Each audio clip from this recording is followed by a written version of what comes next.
Welcome, everybody, to the Soul of the Unexplained. I am your host, Jim Kelgard. That's right, Jim, with two M's.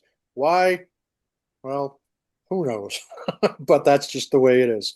And joining me this evening is we have a fantastic, our classic lineup, if you will. And first, introducing my very dear friend, my hitchhiker bandmate, my absolute favorite Denver Broncos fan, who are kicking ass, by the way, Mr. Mm, John Nyberger. How you doing, John? I'm doing great. You don't know how badly I wanted to sneak in when you said two gyms. Why? I wanted to say he doesn't remember. That's not fair. Oh, Yeah, I know that was kind of a low blow, but I don't know. I'd say the Broncos are kicking ass. They had one of the most insane quarters of football I've ever seen in my entire life. they earned That every bit of that win. I still don't understand what I watched, but yeah, Yes, we'll, indeed. we'll see what happens.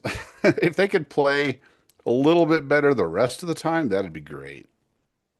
So what's the weather doing there in the Denver area? You guys getting Oh snow man, yet? no, no, no. It's nice. It was like 70 something today. It's 58 outside right now, and I wonder what tomorrow is. Tomorrow, high of 73 Oh wow. and no rain, sunny. Hmm, So good game weather for the nice. Cowboys. Right on.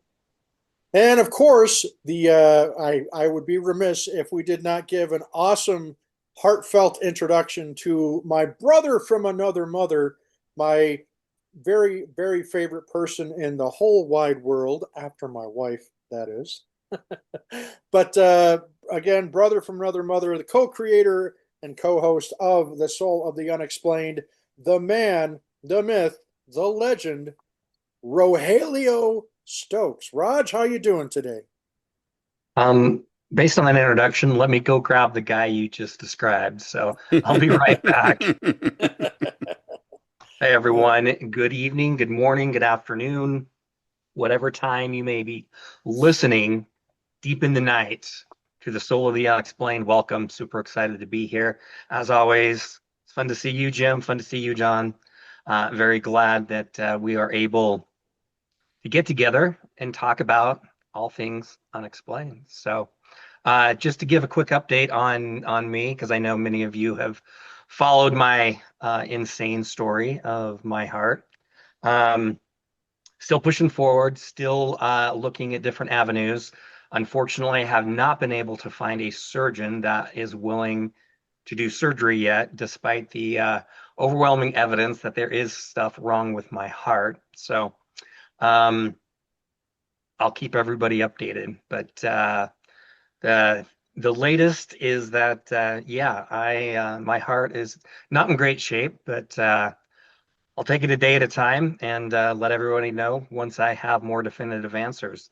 The good thing is I'm still alive and still kicking, so hope to keep that going for some years yet. So, but welcome everybody, and yeah, right back at you, Jim. right on. So, yeah, folks, Roger, man, I wish so bad that you would be able to catch a break where your health is concerned. I mean, there's been so many reasons to have hope, and then literally at the last possible second, the rug gets ripped out from under you. Yeah. And I mean, just this last time, a lot of our Skinwalker Ranch insider friends will remember the ones that went to Phenomicon that Roger was set to have surgery just about a day or so after Phenomicon wrapped up, and they got him all prepped in the room and they got him anesthetized, and then next thing Roger knows, he wakes up and the doctor's telling him that, well, we decided it was too risky to proceed, and we think it may be a problem with something else. So, yeah, we didn't do your surgery today. Sorry. So, so yeah, I can't imagine the frustration and disappointment. And uh, I mean, I remember when your wife texted me to tell me what had happened on that day. I was angry. I was pissed. Same here when I heard. I was like, Yeah, Yeah. I so came out mad. of there, and I'm not going to mention names, um, but let's just say that this doctor's super unprofessional and didn't have the courage to talk to me, not under anesthesia, and just went and talked to my family and pretty much played it off. And then, of course, I'm always going to do my due diligence. Went to another doctor, ruled what he thought. It's like, oh, this may be even, like, okay, he said, need to rule out your lungs. So I went to see a pulmonologist. Lungs were ruled out, right? Gave his office a call, said, you can look at my records. Lung doctor said it's a heart issue. Well, guess who's never returned my call?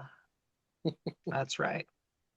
That same doctor. So anything, not very kind words to say about him or his staff. So Well, that's the thing that both of us have uh, received a refresher course recently is the status of the healthcare industry in the United States leaves a lot to be desired. I love being an American. I love the United States. I love living here.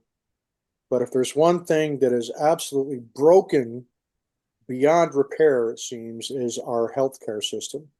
And I'm not going to dabble into the politics of it, but um, yeah, it's not a good thing. And to illustrate that, obviously, folks, a lot of you are now aware of what happened to me. Um, the day that I was coming home from Phenomicon, I was filling up my car with gas, and the rear window and the front window, it had rained in Vernal during some of the time that we had been there at Phenomicon, and out here in Utah, where it's the desert, and whenever it rains, you're going to be left with a tremendous amount of dirt and dust that falls with the rain because it's clearing out the skies, right? And that obviously collects on your car if you happen to have a car parked outside, as I did. And so while I'm filling up the car with gas, I decided to get the little squeegee thing and, clean off the back window and the front windshield so that I have clearer windows to see out of on my trip home. And so I, went to go step over the hose to get to the thing, and my back foot caught on the hose that was putting the gas into my car, and I tripped and I fell forward and I hit my head, falling forward without being able to put my hands out to catch. Fell far enough and fast enough that I hit my corner of my head on the front of my head on a metal pole that was by the gas pump. And then, of course, with the force that I hit that with, I kind of glanced off that, dropped to my knee, uh, bounced off my knee, somehow ended up then landing on my back. And when I landed on my back, the back of my head uh, bounced off the pavement pretty hard as well. So I had two good strong bonks on the head, and I knew right away. I mean, it hurt like you know what, and I couldn't get up at first because there was just the shock from having you know fallen on the pavement like that. Thankfully, my son was there. He was able to help me stand up, and of course, on my knee and my leg was all bloodied up and scraped up and gushing blood and all that and bleeding a little bit from my head. And I knew fairly quickly that I likely had a concussion of some kind. But again, having played football all throughout junior high and high school, and played rugby several times, several pickup games of rugby in my 20s and into my 30s. Uh, Even sometimes just playing tackle football without pads, because that's what guys like, that's what morons like me do when we're younger. So I knew that I likely had a concussion, but I did the stupid thing and I decided to drive myself home anyway instead of letting my son drive. And all throughout the 3 hour drive home from Vernal to Salt Lake, my head was throbbing, trying to get the bleeding to stop and all that. And but I made it home. Okay, no problem. I made it home safe and sound. And then throughout the next for about the next week, of course, I did a podcast. I did a podcast episode with Jeff Freeman, and I think for the Soul Unexplained, we did one or two episodes um, before my condition just started to gradually deteriorate. And so, long story short, within about a week, maybe week to 10 days after I'd been home from Phenomicon, thinking that I'm getting better, when in fact I wasn't. And bear in mind, I didn't really go and get it looked at properly. So I was doing all the regular stuff that I normally do during the day, went about my business. And got to where I started, I mean, the headaches became almost unmanageable. I started having trouble with my memory. I still am, by the way, just so that you folks know about that. Um, and then I would find myself having a conversation with somebody and all of a sudden just getting completely lost and forgetting what we're talking about, just like losing and not being able to find words to complete sentences. And sometimes, and my wife has told me that if she'd ask me a question, I just kind of stare blankly for a few seconds before, it was like, oh, so definite, some cognitive issues. And so we finally went and had it looked at. And one of the things they checked, because by this point, I not only was I having all those symptoms, but I also reached the point to where I couldn't stand up or walk without getting extremely woozy and dizzy, and I needed assistance to be able to walk. So um, went and got it looked at, and they determined that the big thing they were worried about was there being bleeding on my brain.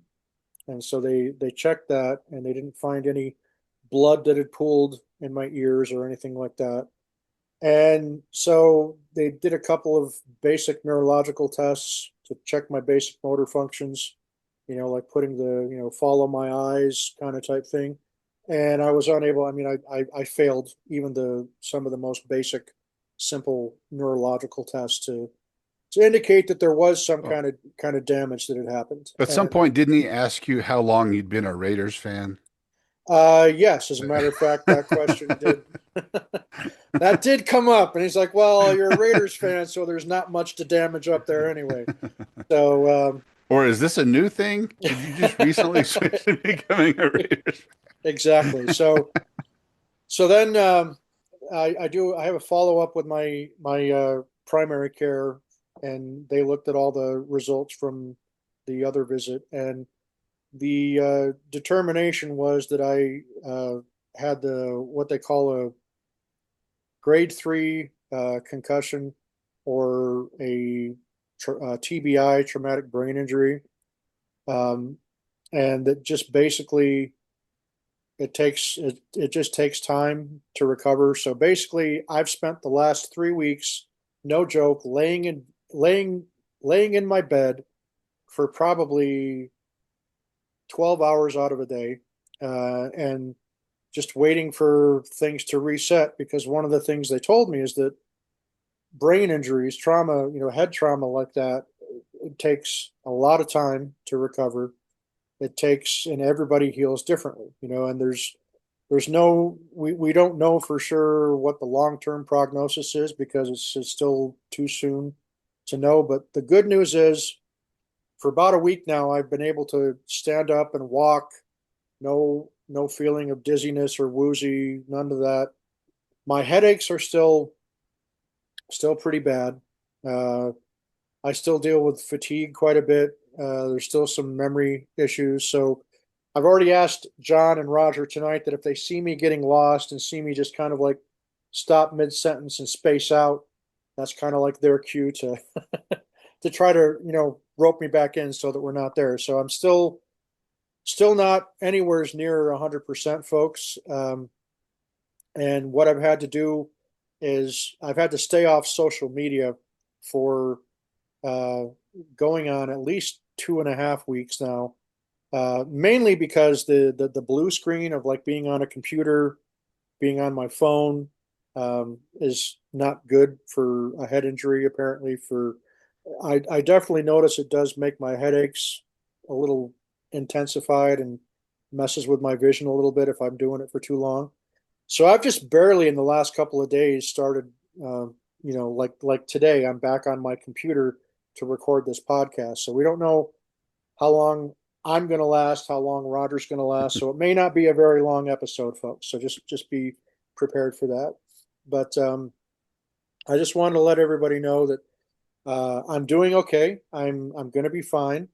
It's just going to take a little bit of time to adjust and get relearning some of the things that I took for granted. Like I'm still trying to get some of the function back in my left hand. Trying to play keyboard and stuff like that. It's been a good exercise for me to go back to playing my synthesizers and keyboards and trying to. Another thing I've been doing that the doctor recommended was on YouTube. There's all these great little quiz videos that you can take that test your quiz knowledge on anything from music to geography, movie knowledge. So of course I've always been a big trivia buff, and so my wife has been really patient with me, and she's been watching a lot of these quiz videos to help me, try to keep my mind as sharp as I can possibly do it. But I'd be lying if I said there were a couple of days over the last couple of weeks where I was really, really genuinely afraid, um, and with good reason, because it's unlike any of the concussions I ever had in the past playing football, uh, or any other head injuries that I've had, and it's very, as Roger can attest, when you aren't able to do all the regular everyday life activities, simple tasks like walking up a flight of stairs. I mean, it. I used to go upstairs with no problem and downstairs with no problem. Don't have to hold on to the railings, and now I cannot go up even a small flight of stairs unless I've got something to hold on to. And coming down the stairs is, I've got to have, something to stabilize myself when I walk downstairs these days. But it is getting better. I think every day I'm getting a little bit more of me back up here. Whether that's a good thing or a bad thing remains to be seen. But I did want to thank all the people. I've had so many people that have reached out to me by email, text message. Several people have left me voicemails, and I haven't even jumped on social media to find out if anybody's even responded to the last post I made almost 2 weeks ago. But the reason why I haven't been responding to people is because I've been in this situation where I'm still not 100% there. So strap yourselves in, folks. This could get really interesting. this this podcast episode. It's a good thing that we're talking about weird shit because, yeah, my brain isn't still completely where I'd like it to be, but we're gonna go for it anyway. But I'd recommend maintaining your social media moratorium even post recovery. It's probably the best thing yeah, for all of us to just yeah. stay off social media The entirely. other big reason I've been avoiding social media, quite obviously, is the political climate. And again, folks, I'm an independent. I have no allegiance to either Republican or Democrat politicians or ideologies. Um, if anything, I'm a little bit of both. But there is, and I'm trying not to even keep up with the news because the once I hear stories about something and somebody goes off and makes these ridiculous pontificating about whatever it is that they feel so strongly about, and then they just always have to throw in that jab and oh, by the way, if you don't agree with me, then to you and your whole family and everything you stand for. And it's like, if we don't learn how to get over hating each other, just because we don't see eye to eye, then I'm really scared of what lies ahead of us. And so that's the other reason why I've been avoiding social media is the ugly part of Brooklyn, the ugly part of Jimm. It's going to come out one of these times on somebody, and it's just going to take somebody to say one little wrong thing, and it's going to set me off, and I'm going to regret it. So that's the other reason why I'm smart enough to say, yeah, I'm going to wait for things to cool down a little bit. So yeah, very good point, John. I'm still checking Twitter every once in a while, but again, I try to avoid being off all social media as much as I can. And quite obviously, with my radio show, I have to log on periodically to at least make sure things are running smoothly there because I've always got bands from all over the world that are sending me their music to submit for being played on my radio show. So, uh, but even that, I haven't. I made a post about a week or two ago telling people that I'm taking this extended break to heal. So I'm not even responding to that. But still, yeah, social media is always a bit of a dumpster fire. But even especially now, it's like, ugh, why? It's just such an ugly thing sometimes. But anyhow, folks, we're not here to talk about. Well, we are kind of going to talk a little bit about social media because the first thing we're going to talk about is Skinwalker Ranch, and we're going to talk about a announcement that was made yesterday by none other than Tom Winterton, who of course is the superintendent of Skinwalker Ranch. And Roger or John, does one of you have that little announcement pulled up? I had it pulled up. Let me see if, but of course, my screen refreshed while we were talking. Let me So while John's looking for go that, back folks, there. just to reiterate for those that aren't aware, so John and Roger and myself are all members of the Skinwalker Ranch insider community, which we have talked about many times, and it's something that we take great pride in being a part of that community.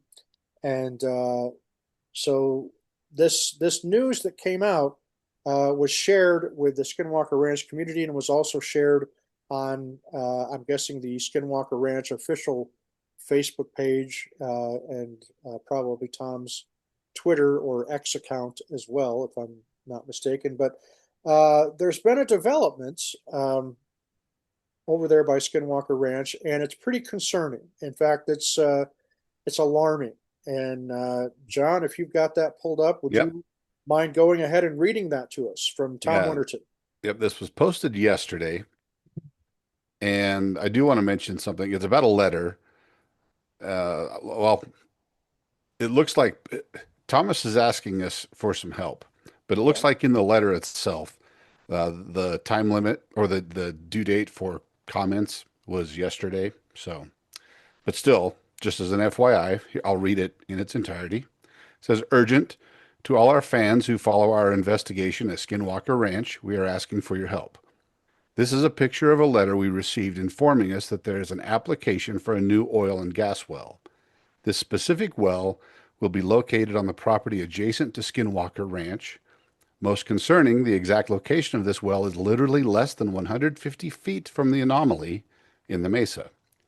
If this well is allowed to move forward, it will forever destroy the opportunity we have to study the unique and unexplainable phenomena occurring in the Mesa. It will introduce noise, vibrations, and a lot of artificial light to the entire surrounding area. This will seriously jeopardize our ability to study many of the anomalies on the entire ranch. These oil wells are horizontal wells and can literally be drilled miles away. This well could be moved farther away from the ranch and still allow for the oil well to be functional. The same cannot be said for the investigation at the ranch. We're asking all who follow our investigation to take 5 minutes and call or email Uintah County Economic Development Office and respectfully demand that they deny this conditional use permit. And he gives their phone number. But then there is a copy of the letter, and in the second paragraph, it says comments or concerns must be in writing and submitted to our office no later than October 24th. So I'm not quite sure if calls to the office would be useful or not. Probably still worth a shot. Yeah, yeah, that's so this is let's kind of briefly talk about some of the reasons why there's cause for concern here. Uh, for starters, for those of you that are not aware, Skinwalker Ranch, okay, Brandon Fugel does not own the Mesa. He does not own the bulk of the uh, part of the Mesa. There is a small section of the Mesa that is part of the Skinwalker Ranch property owned by Brandon Fugel. But there are also other areas of the Mesa, and bear in mind, this is a wide, freaking long ass Mesa. And it's there's at least two other owners of the Mesa that I'm aware of. Now, obviously, there is the UFO Valley Campground, which I think is more on the western side of the Mesa. But Mhm. then there's a private individual that owns the block of part of the block of the Mesa that's more to the east. So, as you heard in that letter, folks, this is a third party that is not affiliated with the ranch that has the legal rights, if you will, to petition the government to seek out a permit to put a an oil or gas well drilling operation on the mesa. And anybody that has watched the docu series, especially those that watch it as earnestly as we do, knows that that is absolutely one of the worst possible things that could happen to the investigation going on here at Skinwalker Ranch for the very reasons that Thomas outlined. You know, it could introduce artificial light, it could introduce seismic concerns, you know, from because it's an active drill. It's going to be going all the time, constantly. So there's just so many things that this has the likelihood, not just possibility, the likelihood of causing serious um, complications, I guess is the nicest word that I can use. If not, I was going to say damage, but it is potentially, depending on where they place this thing, they're trying to prove the whole mission of Skinwalker Ranch, as far as the Mesa goes. And guys, you can correct me if you think I'm wrong on this. One of the biggest parts of their mission at Skinwalker Ranch is to preserve and be good stewards of the land and preserve the mesa, but more importantly, what's inside the mesa. Now, all that we know about what's inside that mesa is that it is freaking huge, it's made of metal, and it is displaying properties that are just should not be possible according to our current understanding of science and physics, which is kind of par for the course with everything that happens there at Skinwalker Ranch.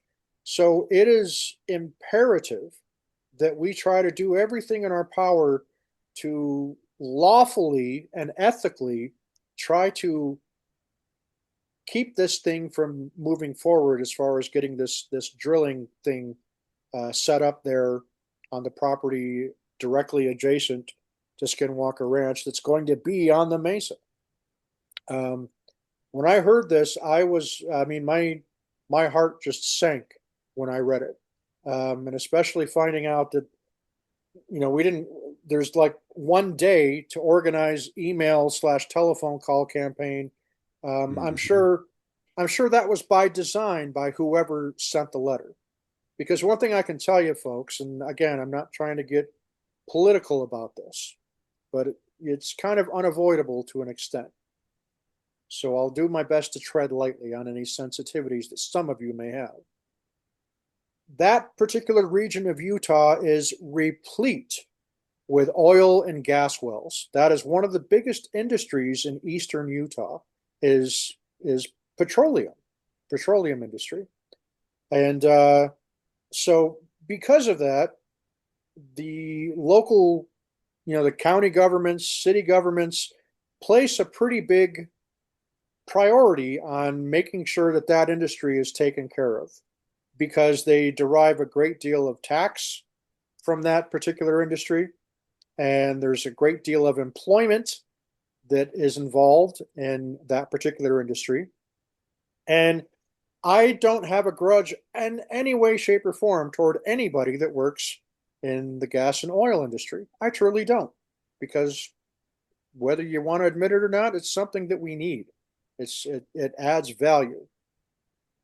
However, this is one instance where you hear that sometimes there are places that should and should not be drilled, and I think this falls into the latter of being a place that should not be drilled for so many reasons.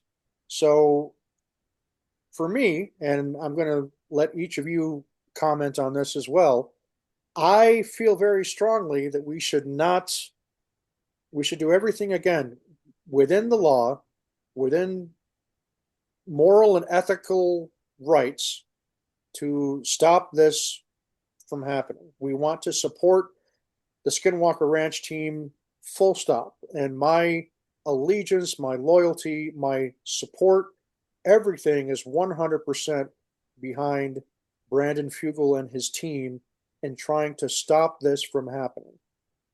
And I think it would be absolutely catastrophic for something like this to be allowed to take place, because it would forever taint the results of what they might do. It'll also curtail the types of experiments they might be able to run out there. So there are so many reasons not to allow this to go through. Then I think there are good reasons for it.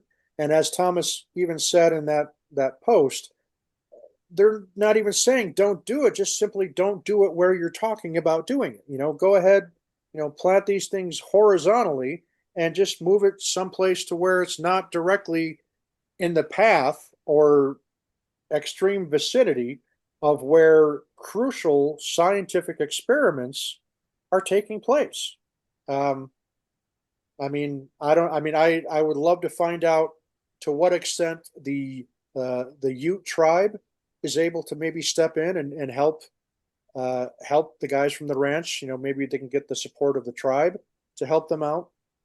But certainly anything that those of us that are in Utah, like me and Roger, that we can do, I'm absolutely, I pledge whatever I can physically and mentally and whatever to do to help support them in trying to see that this does not come to fruition.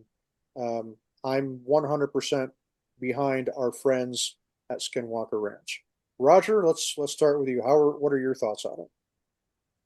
Well, I don't think I could put it better than you did, Jim. I agree with everything that you said there. It As I look at it, I really think it's unfortunate that somebody would decide to do that so close to the Mesa, knowing just the historical significance of the Mesa and the geological surveys and things that have been done in the area. So I can't speak to the motivations of the property owner next to Skinwalker Ranch, but it is suspect to me that it is so close to where the Mesa is and where that property line is. Um, and again, with what you said, Jim, there are different ways about going, or different ways that you can go about doing the same thing. And I think that's the key here that Thomas called out. And again, it is concerning that somebody would, I don't know, if I were a good neighbor, and I'm just throwing this out, this is my own opinion, but if I were a good neighbor, this is something that I would have reached out to Brandon and just said, hey, by the way, I'm thinking about doing this. I know, right? Sit down like businessmen, talk things over, what can be done. I can't say that didn't happen or it did happen, but it just seems that the way this is happening, at least caught the Skinwalker Ranch team by surprise. Mhm. And so the plea and the request to have people write and call in prior to that date, because the actual date that at least on the letter that was delivered to Brandon's office is October 14th. So 10 10 days. days to really get a lot of comments and things. Not a lot of time to do that. So I just think that there, like you stated, there's a lot of valid reasons that someone may want to put something like this out in eastern Utah, but at the same time, we have a lot of things that are already out there like that. And so, as Thomas pointed out, as you pointed out, this can be done a different way. It can be done where it doesn't jeopardize um, a scientific investigation, something that a lot of people know about. Right. And yeah, I don't think this is the last we're going to hear about this. And I hope that Uintah County takes into consideration just the history of that area, the type of, I mean, I don't want to sound like, I'm just ignoring one industry over the other, but just, Skinwalker Ranch brings a lot of revenue into Uintah Uintah County. County. Hmm. And especially just through people touring, not even counting Phenomicon and all that kind of stuff. So I don't find it in the best interest of the land, the people there.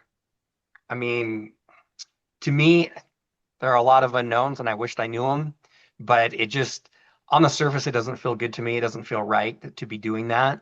Right. And, you know, I, Jimm and I, we live here in Utah. We are not citizens of, Uintah County. But it would be interesting if they do bring this before city council and there is a public meeting. Um, if I'm able to make that, I definitely will, because as a constituent of just Utah and the state itself, I think that I could add some advocacy there, and would definitely plan on that. But it will be very interesting to see what happens with this. I can only assume that Brandon has some probably pretty good lawyers, hopefully on retainer, Yeah. to not only try to fight this, but also present why this would not be good for the area. And those are my thoughts. Awesome. Completely agree. John, how about you? What are your thoughts? Well, I was thinking about what I said that, the article or the letter said that the last day for an official response was yesterday. That doesn't mean people can't respond unofficially. Right. If there's a lot of public pressure, you Yeah. know, to deny this request, then they might take that into consideration, even though it's not an official response. You Right. know, maybe it would help. So I guess I would still encourage people that, saw Thomas's post to get the number, call the number, send an email, to the group we mentioned before, and Right. probably every little bit would help. I think as far as the event itself, it's kind of a dick move, but it sounds like they've had issues with this guy before. Yeah. So in a way, it's kind of not surprising. Hmm. Um, Maybe he sees it as a way to make some money. Meanwhile, getting back at the Skinwalker Ranch guys that he apparently already doesn't like. Yeah. I don't know. But it would it would pollute the area in a multitude of ways. It would pollute I mean, just the typical regular pollution you get from an oil rig, a Hmm. drilling rig. But you have, the light pollution, because the lights are going to be on all the time. Hmm. You have the noise pollution, electromagnetic pollution of the area. When you're Yeah. trying to do experiments, you're gonna have to account for Yep. a much wider variety of things in the air, Yeah. or in the environment. You've got the vibrations, all of that. Like it could affect things in so many different ways.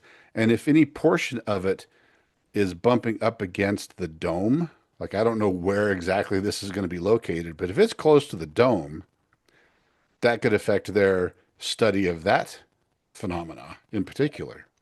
But I also wonder if this were to proceed, imagine someone setting up a drilling operation that close to the dome and that close to the ranch, spending millions of dollars to get that set up, only to have stuff start breaking, stuff not working, Yeah, and that's actually where I drill bits wanted. breaking for no I, reason, I yeah, stuff that normally would work, electronic devices shutting down, batteries dying rapidly for no reason. yeah, Serves them right if that's what happens. They deserve everything the ranch will throw at them. yeah. That's actually where I wanted to take the conversation next on this was, you know, worst case scenario. Let's say the county or the state or whoever goes ahead and green lights this. Um, I hope these people understand what they're getting into, and I don't mean from Skinwalker Ranch and from the team there. Yep. I mean just the actual what we've seen unfold via the docuseries, because they've had how many truly expert world class drilling teams try to just do a simple drill up into the mesa, horizontal drill, and so like you said, John, I guess that's the one thing we have to fall back on is maybe the ranch itself might have something to say about this. Hmm. And the ranch, if the government doesn't give us a practical way to oppose this, and they just simply go ahead and force it through, which, again, the oil industry is a very powerful lobby here in Utah. I would not be surprised if something like this did get strong armed and forced through. So that happens, then I guess the best thing we can hope for is that the ranch helps us fight Hmm. in ways that only the ranch can, if that makes any sense. Then now, an interesting comparison there. I say that, but at the same time, one thing I would urge any of our subscribers, any of our fellow Skinwalker Ranch insider friends, anybody that watches our podcast that wants to support the amazing team out there at the ranch by reaching out to the county and calling them or emailing them to voice your opposition, please be mindful that in doing so, you want to accurately represent the team. You don't want to start throwing around words like ghosts and spooks and goblins and aliens and shit like that, folks. That's not how you do a professional contact with a government, even if it is a local government. You still want to be professional. You want to be respectful. In fact, if I'm not mistaken, John, Thomas put respectfully in all caps. Hmm. For that very Yeah. reason, you are, even though none of us work for Skinwalker Ranch, we're not part of the team, we're still part of the Skinwalker Ranch insider community.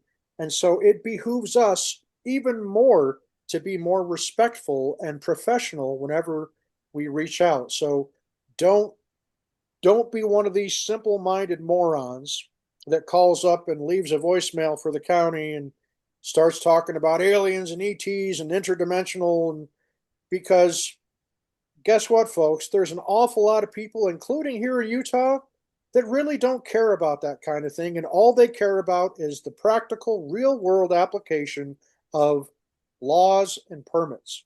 And if your reasoning for opposing what is otherwise a very lawful application to put a well somewhere, particularly if it's on the person's own land, and your way of voicing an opposition to that is to start talking about aliens and wormholes and stuff like that, then you've got an awful lot to learn about how to communicate professionally and maturely. And I know that's not coming out right and it sounds kind of harsh, but those of you that catch the gist of what I'm saying, remember, you don't want to say anything that is going to make you, or more importantly, the team and the entire operation from Brandon Fugel on down, you don't want to say or do anything that's going to make them look like a bunch of crazy, loony, you know, people that are making up excuses to not do something that, and all for all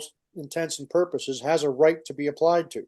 So So please do that, folks. Please be respectful in your dialogue that you have with Uintah County. Um, be respectful, be kind, be courteous, and don't go fanboy. Don't go fangirl on all this stuff and start talking about aliens and weird stuff like that. Just simply talk about what it actually is. It is a scientific investigation where the very limits of science and our understanding of science and physics is being experimented on and observed constantly. And that makes a heck of a lot better case than saying, please don't drill the well because the aliens may not like it. Don't be that guy or girl. Don't do it. Don't be that guy. So just that was the other thing that crossed my mind because I am planning on reaching out probably on Monday when the government offices open up again, uh, and at least trying to vocally let them know that I oppose the matter and always thank them for your time for their time. Stay. Just think. You're writing a letter to somebody that you want to be able to impress as being a rational, you know, semi, at least hopefully semi intelligent person whenever you're doing this. So please keep that in mind. And again, please be respectful, be professional, be courteous anytime you're doing this. Don't go full Brooklyn, as I like to say, even if you feel they deserve it. Always take the high road. Right, guys? Correct. Usually. In this case, yes. Yeah. And I don't want to get into debating the person's motivations behind dropping this on the team now of all times. Um, I have a hard time thinking that this just happened out of the blue. I'm sure there's several motivations behind why this is being done now, but it's not really. This is not really the proper venue to go into that kind of speculation for something like this that we honestly don't really know all the particulars. So because of that, we're not going to dive into that. But um, folks, if you have the means, please hop on Facebook and take a look at the Skinwalker Ranch uh, Facebook page. Thomas's post is listed on there. If you're a Skinwalker Ranch insider, I'm sure it's also listed on the site there as well. And if you're somebody that is like us and is a fan of the show, wants the research to continue unabated and unimpeded by stuff such as this particular side issue, then please make your voice known and support the team, support Brandon Fugel, support Eric and Travis, Thomas, Caleb, Dragon, Chris, Jimm, Sam, all the guys that are out there at the ranch. We want to let them know that we appreciate them and we support them and we got their back as much as we possibly can. And with that, that's all I have to say on that. Any closing thoughts on the Skinwalker Ranch thing? Nope. All right. And speaking of Skinwalker Ranch, guys, I know that I told you guys about it in the green room earlier, but I actually had the chance to spend a little bit of time this last week with Travis Taylor and Caleb Bench and Jim Royston when they were in the Salt Lake area recently. So they're all looking fantastic and doing fantastic. And if all goes well, we're actually going to have Caleb on the podcast here very shortly, and I'm sure we'll get more details about the drilling situation from him once Caleb joins us pretty soon here. But they have just in fact wrapped up the filming of season 7, what will become season 7 of the History Channel's docu-series, The Secret of Skinwalker Ranch. And if history is any indicator, we'll probably be able to expect the airing of the new season of The Secret of Skinwalker Ranch sometime probably in late spring, probably somewhere in the April to May timeframe. Although this last year it actually started in June, didn't it? I think. Yeah, Yeah. it was later than usual. So yeah, folks, somewhere between April and June is when we can probably expect that season 7 to air. And when the time comes, I'm sure Brandon Fugel will let everybody know. So if you're not following Brandon on X already, then highly recommend you do it because Brandon's a great guy to follow on X for all of your Skinwalker Ranch information. So that wraps up our little bit about Skinwalker Ranch. Let's move on to something equally interesting, John. We have this object that's in our solar system called 3I Atlas, and we've talked about it a number of times in previous episodes of the podcast. And also want to just take a quick time out here real quick and say, regrettably, Johnny Stratton could not join us. Johnny is a member of the Soul of the Unexplained team again, and regrettably, Johnny had to work this evening, so he's not able to be here. So, Johnny, we miss you. And Johnny wanted to say hi or hey to all of you guys. So we'll definitely, hopefully, we can get Johnny for our next episode. But let's talk real briefly now about what's going on with 3I Atlas. And I have to say, John, I was not expecting some of these recent updates that have come forward regarding 3I Atlas. And again, folks, for those of you that don't know, 3I Atlas is the third interstellar object that has come into our solar system, and it's really displaying some very odd behaviors that we have never seen from a comet.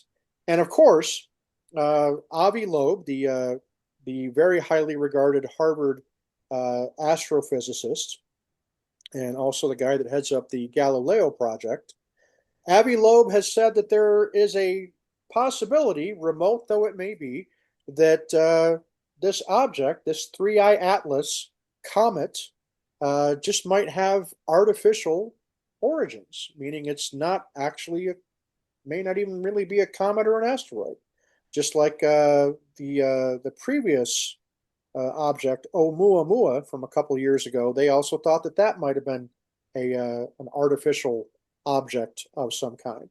So, John, if you'll recall, the last time we talked about 3I Atlas, we were saying, well, we won't really know a whole lot until it actually gets closer and makes its approach between Jupiter and Mars and whatnot.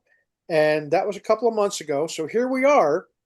The object has already passed in between Jupiter and Mars. And unless I'm mistaken, the object has now gone beyond the sun, behind the sun, to where it's currently not observable by us Yeah, here it's on past Earth. Mars, Yeah, passing the sun on its way to Jupiter, because that's on right, the other side of the sun as well at right, the moment.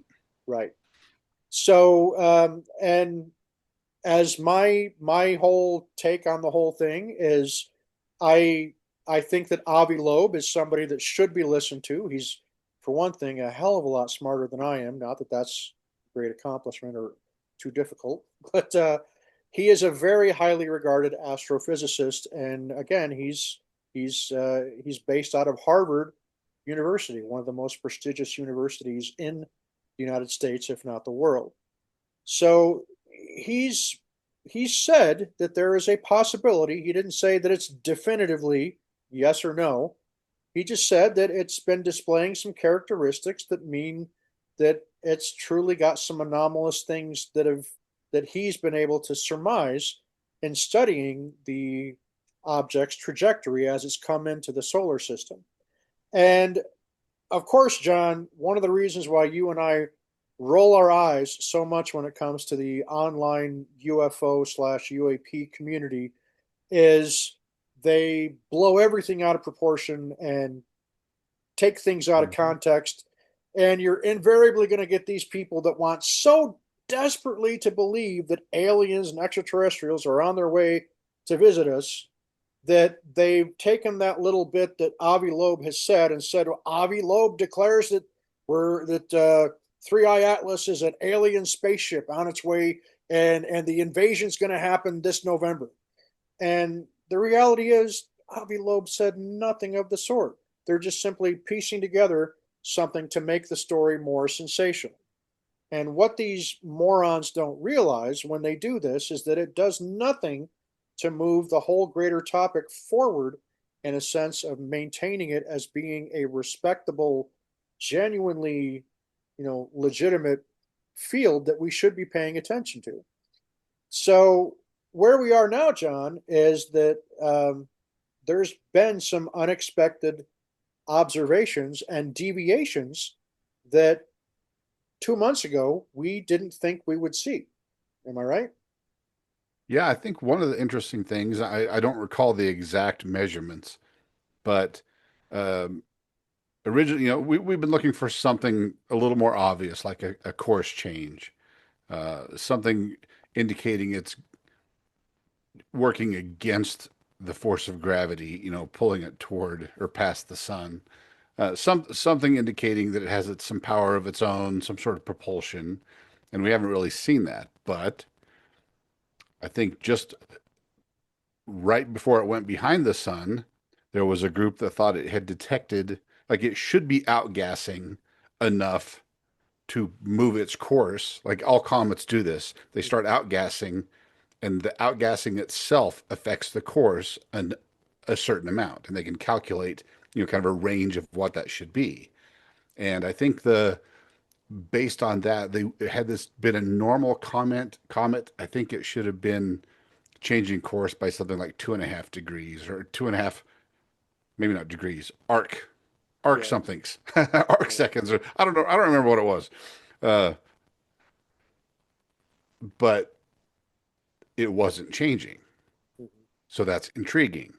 And so now that it's behind the sun, we can't continue to take those measurements until it comes out the other side because we're moving around this way, it's passing this way. So when we move around far enough on this side to see it again while it's on its way to Jupiter, we'll be able to start doing those measurements again. Right. And at some point we will. And if it's still continuing to show a deviation, then that is another sign that, okay, this thing seems to be course correcting or doing something unusual. But on the other hand, one of the videos I watched about this was by who's the science guy, Hank Green, I think Mhm. his name is.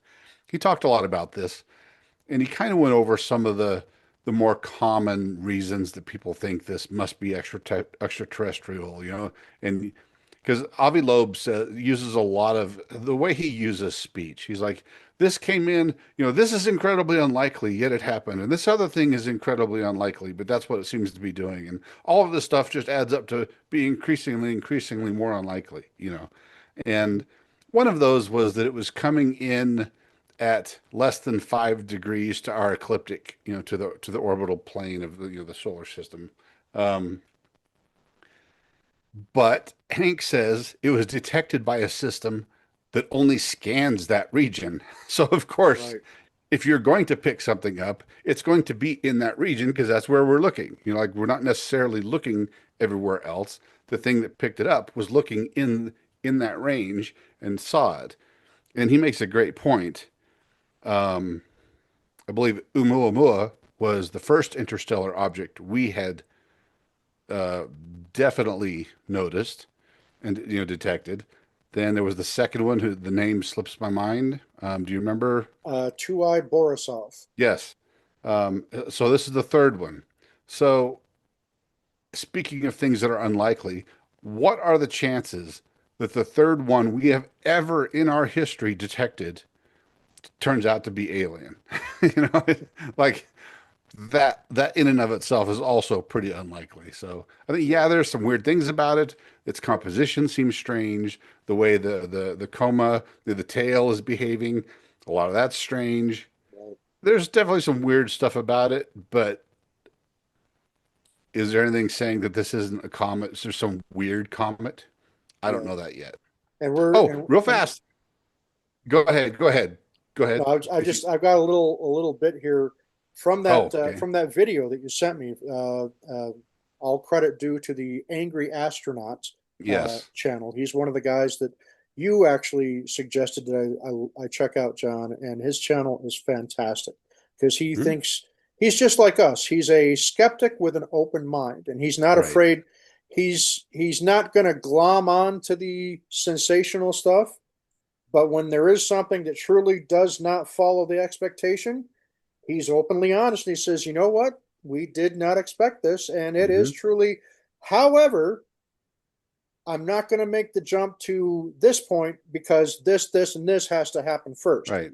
But Yep. we shouldn't discount the most extraordinary and sensational stuff as not being possible because we're already seeing things that up to this point in time regarding a interstellar object that do not fit the mold, as it Hmm. were. So, Yeah, there's things we so can't explain. There are anomalies about it. yeah, There's more than one. There's yeah, several strange things about it. But real yeah, fast, I wanted to say something, and this kind of goes back to social media in a way. mm-hmm, But just as an experiment, I hopped onto YouTube tonight and did a search for Three Eye Atlas, mm-hmm, and literally all but maybe two of the results were spam, AI created channels pushing weird conspiracy theories. I mm-hmm, saw more than one AI created video pretending to be Michio Kaku warning us about it. mm-hmm. Another one pretending to be Professor Brian Cox. Others saying that NASA is admitting it's aliens. You know, just on and on and on. So, Right, like, and I'm like, and YouTube wants that. They love the engagement. right. They have no incentive to stop It's this sort of thing from happening. it's But the engagement farming. proliferation of AI, yeah, Yeah. it's all engagement farming. Mm-hmm. But now you're at a point where people use Google, people use YouTube to search. So if someone just hops into YouTube and says, "Hey, I'm going to search for Three Eye Atlas and find out some good information about this," they're Yeah. going to think, especially if they are one of the many, many, many Americans with poor reasoning skills and lack of ability to detect bullshit. Yeah. They're going to think we're being invaded by aliens. NASA's covering it up. The government's covering it up. We've we've secretly acted our planetary defense system. You know, all this stuff. It's all Yeah. nonsense, bullshit. But Yeah. that's all you can find on YouTube right now. Mm-hmm. If you haven't already been lucky to find Yeah. decent channels to go to directly, if you just do a search, it is a Charlie Foxtrot right now. So I'm just Yep. warning people ahead of time. Absolutely.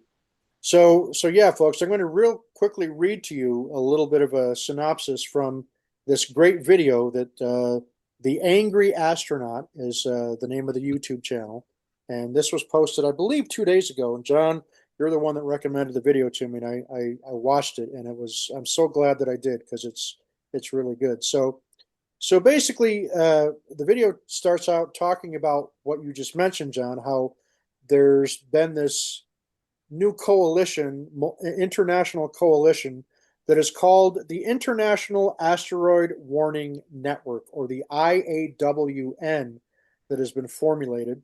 And they're basically a worldwide planetary defense collaboration of organizations and individual astronomers who collectively work to detect, monitor, and characterize potentially dangerous asteroids and near Earth objects. So, Three Eye Atlas is the first interstellar object that has been targeted by this IAWN, the International Asteroid Warning Network. And it should be noted that the organization did not target or study Oumuamua or its the second object that came in, two I Borisov, right? Which were previously detected interstellar objects. And Avi Loeb, again, the astrophysicist from Harvard, submitted a white paper about a month ago with several co-authors, co-participants, if you will, to push for the scientific and academic communities to take potential, okay, there's the word potential, black swan level events, even those with a low probability, that have the potential of containing NHI or artificial origin or biologics, even, to be taken more seriously, especially if their potential impact on the future of humanity is large. So, folks, here's some of the unique properties that John was talking about a moment ago that were observed over the last about the last week and a half or so. The trajectory of Three Eye Atlas is aligned to within 5 degrees of the elliptical plane of planets around the sun, with a likelihood of 0.2%. during July and August of 2025. And it displayed a sunward, okay, going toward the sun jet or anti-tail, if you will, which confirmed that it is not an optical illusion from a geometric perspective, which coincidentally has never happened before. Its nucleus is almost 1,000,000 times more massive than either Oumuamua, and it's 1,000 times more massive than 2I Borisov, while also moving faster than both of those objects, and the likelihood of that having occurred is less than 0.1%. Its arrival time was fine-tuned to bring it within tens of millions of kilometers from Mars, Venus, and Jupiter, and to be unobservable from Earth at its perihelion, with a likelihood of that having happened of 0.005%. Yet it's happened. The gas plume around 3I Atlas contains much more nickel than iron, as found in industrial produced nickel alloys, and a nickel to cyanide ratio that is orders of magnitude larger than that of all known comets, including 2I Borisov, with a likelihood of that having happened of below 1%, that all of these possibilities are starting to finally line up. The gas plume of 3I Atlas contains only 4% water by mass. A primary constituent of familiar comets is that water mass. The object, this 3I Atlas, ejected a massive jet of water right before it disappeared from Earth's view behind the sun. Now, if it were an artificial object, and if it were about to execute some kind of a maneuver around the sun and bring it onto a different trajectory, then the act or the process of dumping as much mass as possible prior to doing such a maneuver would be a logical next step. So think about that one. The object showed extreme negative polarization, something unprecedented for all known comets, including Borisov, with a likelihood of that having happened also of less than 1%. This is light polarization, just so that we know what we're talking about, so therefore it bears zero resemblance to any comet previously seen in the skies. And finally, 3I Atlas arrived from a direction that coincided with what has been referred to as the so-called wow signal that happened many years ago. So it came from the same region of deep space. That's where 3I Atlas originated, was from the same general sector of space, deep space, that this wow signal that got beamed back to Earth originated from. And it's to within 9 degrees, with a likelihood of 0.6% of that having occurred. Yet it occurred. Furthermore, it showed no non-gravitational acceleration in spite of what appears to be obvious outgassing. That shouldn't be happening, even if it's an extremely heavy comet like Hale-Bopp was. In other words, 3I Atlas was displaying no deviation in its trajectory until very recently. It has now begun diverting off its course rather radically and unexpectedly. It wasn't, in other words, it's safe to say that the trajectory wasn't where NASA's JPL Horizon said that it should be. JPL is obviously the Jet Propulsion Lab based out of Southern California.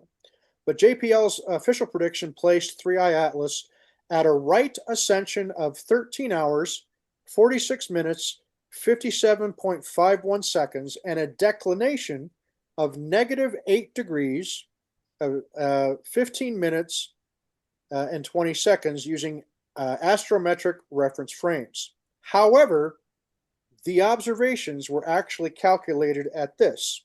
That's what the expectation was that I just mentioned a moment ago. This is what was actually observed that deviates from the expectation. What was actually observed was an ascension of 13 hours, 47 minutes, 54.3 seconds, and declination at minus 8 hours, 21 minutes, 16.2 seconds. This discrepancy is 15.4 for arc minutes. You know, as you mentioned, arc, the arc terminology a moment ago, John, which is absolutely enormous of a discrepancy for an object in the nighttime sky. It's almost 20 times the deviation that was observed with Oumuamua, and it's nearly 3 times the Earth to moon distance. So we're talking a huge, huge difference here. Hundreds of thousands of kilometers of it being off course is still within that acceptable range of what could have been expected, but certainly not to the extent that we've seen it thus far. It's already deviated significantly from what was anticipated. So here's the catcher, though, and John mentioned this. If the object continues to go off course, and the thing is there's been what they described as like a lateral movement of it, which is another thing that made no sense in the change of the trajectories. Instead of moving forward, as it were, as if there's a direction in space, but instead of moving forward, it's also started to move laterally, which is what would start to move it off course.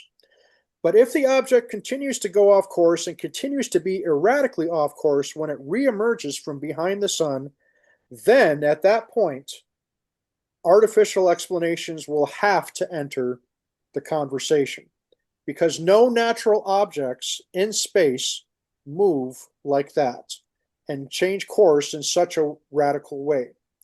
So just for all of you people out there that are desperately wanting this to be something truly anomalous, here is the worst case scenario. So the worst case scenario is that if this object executes what is called an Oberth-like maneuver going around the sun, it would then be headed straight towards Earth. And we would then be looking at a scenario only seen in science fiction books and films. It would then become a matter of planetary defense, a matter of tremendous untold levels of fear, and it would come down to being a matter of preserving the future of not just the human race, but potentially all life on planet Earth. But, again, here's the big but, there's still no reason to panic. There's no reason to jump to that conclusion right now. And Roger, that's one of the dangers that one of the pitfalls that comes along with this overall topic and category of the unexplained is people want so badly to believe in something extraordinary, something that proves beyond the shadow of a doubt that we are not alone, that they are just simply taking these leaps when the scientific data does not warrant that being the case. And unfortunately, there's a lot of people that are, that have made that conclusion that Three Eye Atlas is it's an alien extraterrestrial craft of some kind, a probe craft, or worst case scenario. I mean, I've seen some people go on this tirade saying that we're about to be invaded by whatever interplanetary type of civilization, when the reality is that, as John was saying a moment ago, yes, there is truly some very unexpected movements and unexpected things that we have seen thus far, some very significant deviations that have never been seen before.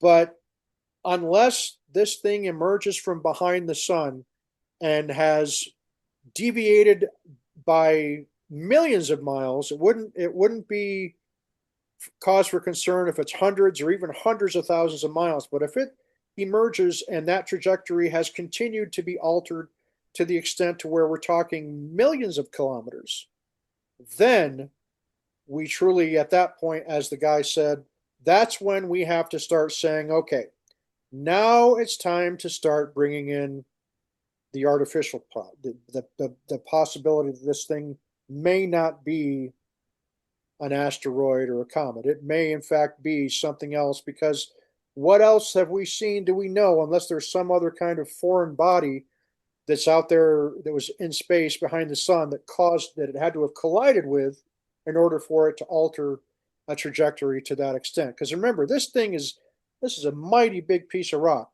and if something like this hit the Earth, it would be a planet killer.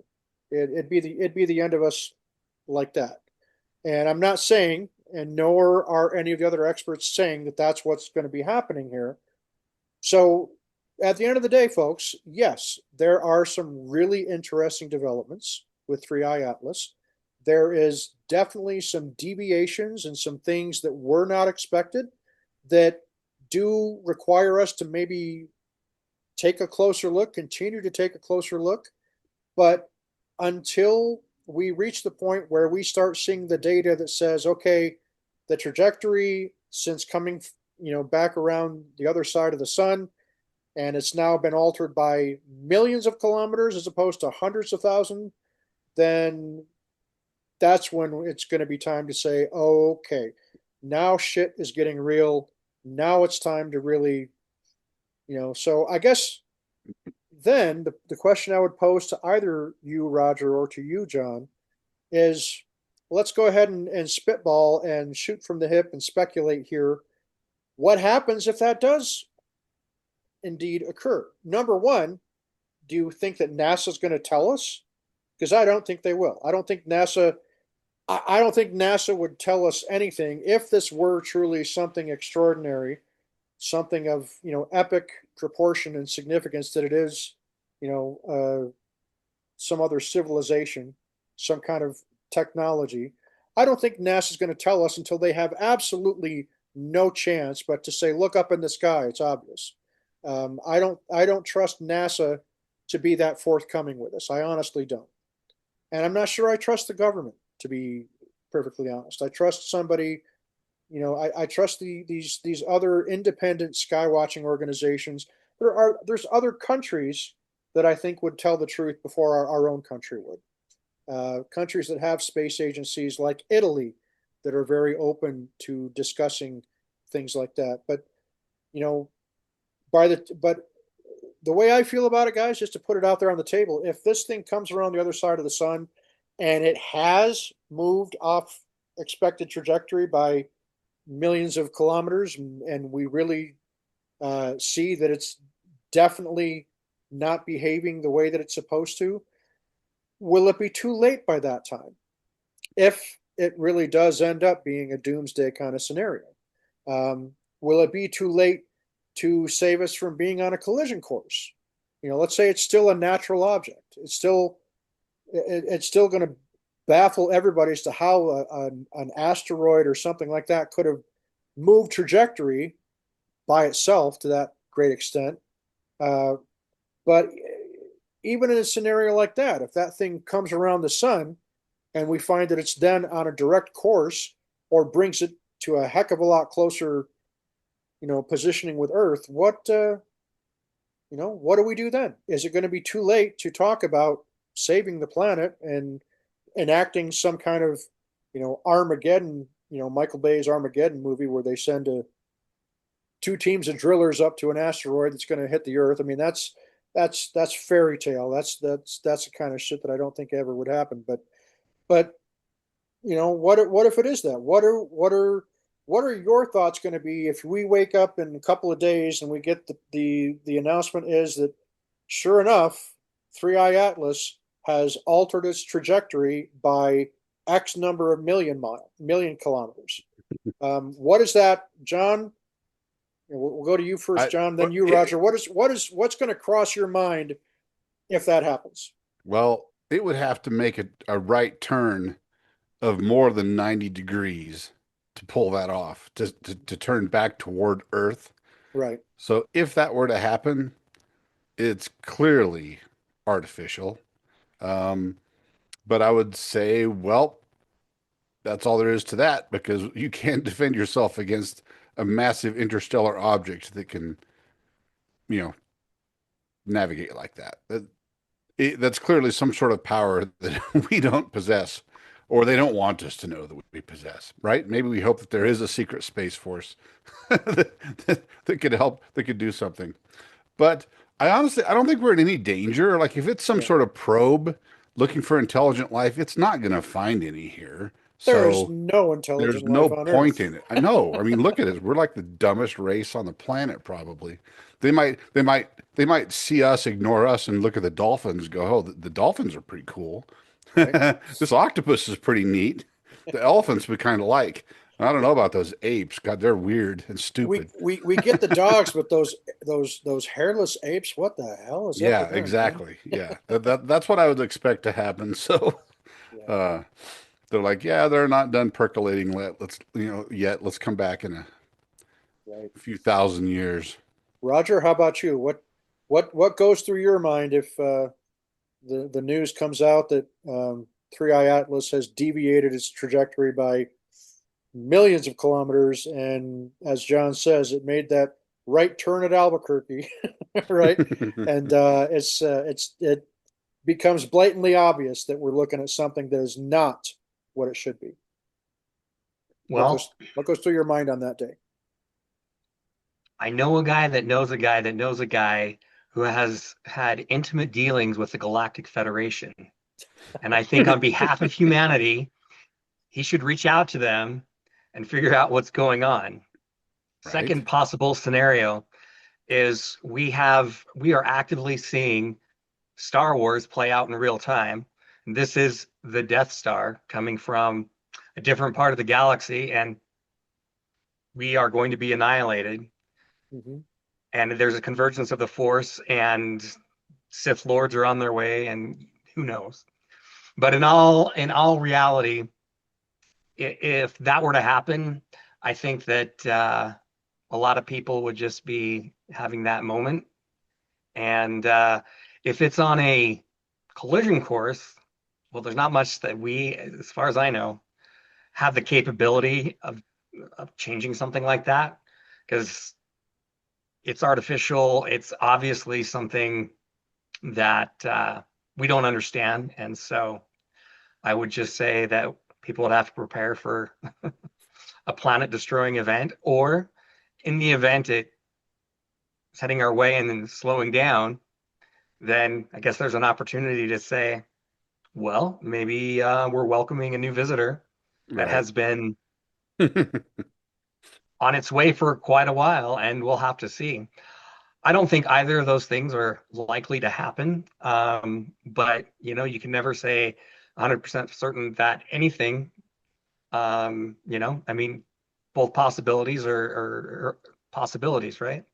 But yeah, it really comes down to what you believe in and kind of those core beliefs. And I think a lot of people, if that were to happen, I still think a lot of people would feel comforted, and I think there will be a lot of people that would know, trust in a higher power, so to speak. So And a lot of I new don't. cults would pop up, probably, Oh yeah. Yes, Mhm. yeah, there like would the Hell definitely Bop be folks. You know, Right. lots of There, different things that there's going to be happen, a but run on Kool-Aid, that's for damn sure. right? it's true because that's the only way you can get inside this ship is through the It's Kool-Aid. the Kool-Aid. Yeah.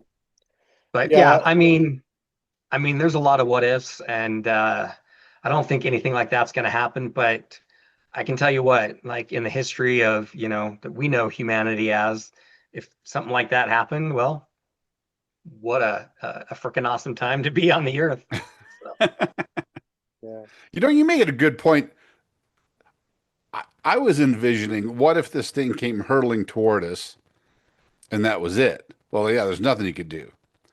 But what if it was hurtling toward us and then started slowing down yep, and looked like it was going to park itself in orbit somehow, Mhm. like maybe park out in one of the Lagrange points with the James Webb Space Telescope or something, and we get a Yeah. nice up close image of it, you Yeah. know. Uh, that would be a very different story Yeah. if that were to happen. Yep. That would be world changing in a completely different way. Yeah, yeah, it definitely would. And again, folks, none of us, none of the three of us think that there is any reason whatsoever to be alarmed or scared or fearful of anything because at this point, despite the deviations that were unexpected, this thing is still universally regarded as being a comet. One hell of an odd Hmm. comet, but a comet nonetheless. There's nothing at this point to really, start, doomsday prepping over something like this. So I anybody got an tells idea. you otherwise, those are the people that you want to run away from I because got an they're, idea. We should go ahead. ask some people that we know to see if they can remote view into the comet and see. Oh, I just saw something I, tonight. I did too. You might have Y- seen the same thing. Tell them, John. on the Insider's website, I saw someone making a comment about someone who had remote viewed it. And well, I, It's uh, I'm not quite sure what to say about that. yeah, Let's just yeah, say people are doing it already. I'll leave it at that. yeah. And folks, I happen to believe in remote viewing. I think remote viewing is a thing, but Hmm. again, it Same all here. comes down to, and I'd love to get Paul Smith on here sometime to talk about Ooh, that'd Oh remote be yeah. viewing. great. I think that'd be a great one to have for us. But Yeah. um, Paul Smith will be one of the first ones to tell you anybody that legitimately looks very, rationally at remote viewing, you can't know what you're looking at when you go to do it. Otherwise, Hmm. you get your judgment gets clouded. Your brain is automatically going to start putting things there that may not be there. Yep. And so whenever anybody says, "Oh yeah, I remote viewed Skinwalker Ranch," it's like, no, no. If you knew you were remote viewing Skinwalker Ranch, then you're already full of shit because that's not the way remote viewing works. And there's plenty of stuff that's been written, plenty of legitimate documentaries out there that Russell Targ, Hal Puthoff, Ingo Swann, yeah, Paul Smith, all the people that were involved with Project Stargate, and all the other ones that are out there will tell you that's not how remote viewing works. Now, is it possible that somebody said, "Hey, let's do an exercise," and they did put Three Eye Atlas in there without telling without revealing the target to the people that were remote viewing? Is that a possibility? Sure. And you know what? I would take a scenario like that a little more with a little more gravity behind it than I would somebody saying, "Yeah, a couple of us got together one night and did some remote viewing and decided we were going to take a look at what was inside that Three Eye Atlas." Well, that's a crock of shit to begin with, and that's that does more harm to the overall field of the unexplained than almost anything else. Is when again you get these people that so desperately want to glom onto something that is extraordinary and to believe something that maybe it could be true, but more than likely not, unless the data is there to show that it's merited to go down that rabbit hole in any means other than a speculative means, then that does more harm than good to keeping it a legitimate field of study. And again, that's why I appreciate so much the way they do things at Skinwalker Ranch, is that they are not connecting the dots and saying, "Well, we saw this in the triangle, and so yeah, definitively it's a traversable wormhole and it's interdimensional." Well, that's a theory, but there's a reason why you've never heard Dr. Taylor or anybody else affiliated with Skinwalker Ranch definitively say it is, you know, this or it's definitively that. Because the true nature of a scientific investigation is it takes a long time. It takes years, and you've got to form hypotheses, you've got to verify them, falsify them, and that takes time. And the reality, folks, is a lot of this we don't even when we see it, we don't know really where it comes from. We don't really know the origin of it. We don't really know its intent. We really don't know half of the things, which is why it's still called anomalous, and it's why it's still referred to as the unexplained, because we don't have an explanation for it. And that's one of the things that is both the most engaging about everything, but it's also the most frustrating because I get, and some of my very dear friends are people that are just absolutely convinced that everything is extraterrestrial. It's all about aliens that are coming to this planet from another planet somewhere out in the galaxy or the solar system or elsewhere in the universe, and that's what we're seeing. They're categorically ETs. And the reality is, folks, that that's just one potential possibility of what these things might be. Just one. And there's so many others. And let's not forget, guys, we talk about this thing, if it's truly an interstellar object and it's NHI and it's coming here, if it's really that technologically advanced, why is it still relying on what we as humans in the 21st century would consider conventional propulsion technology to get them from one vast distance to another when we're already seeing potential possibilities of folding time and space in the form of a traversable wormhole? And for me, my brain doesn't think of the fact of, well, if I'm a civilization that lives in Proxima Centauri and I want to travel to planet Earth in the Milky Way galaxy, then I'm going to have to do this. I'm going to have to. It's going to take this many light years, and I've got to build a craft that can exceed the speed of light in order for me to be able to get there in a lifetime. When in fact, I think a truly advanced civilization would do it.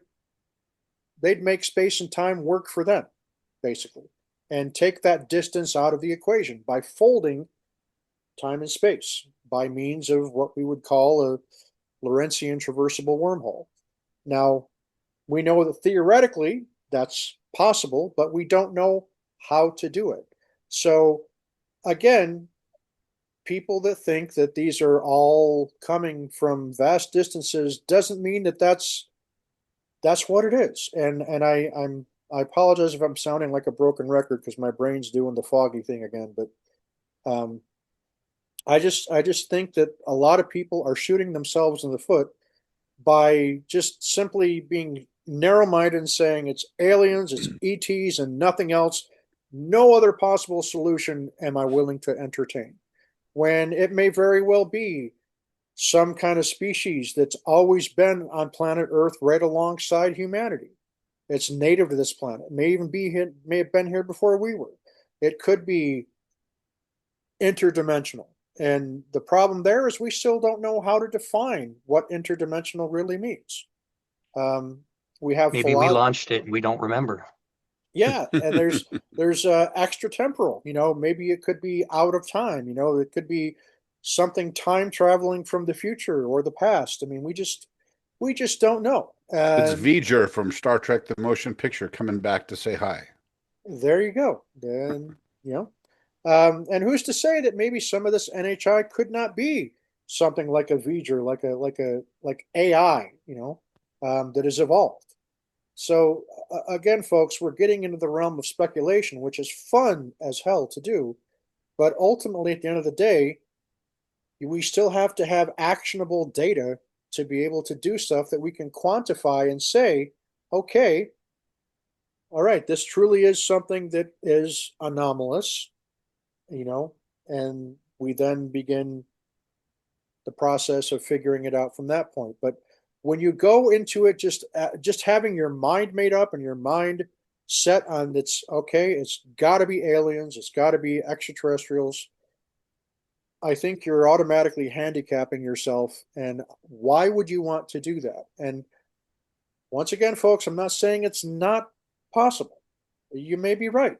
I may be wrong. And if I'm wrong, I'll be the first one to admit it. I'll shout it from the rooftops. Certainly wouldn't be the first time I was wrong.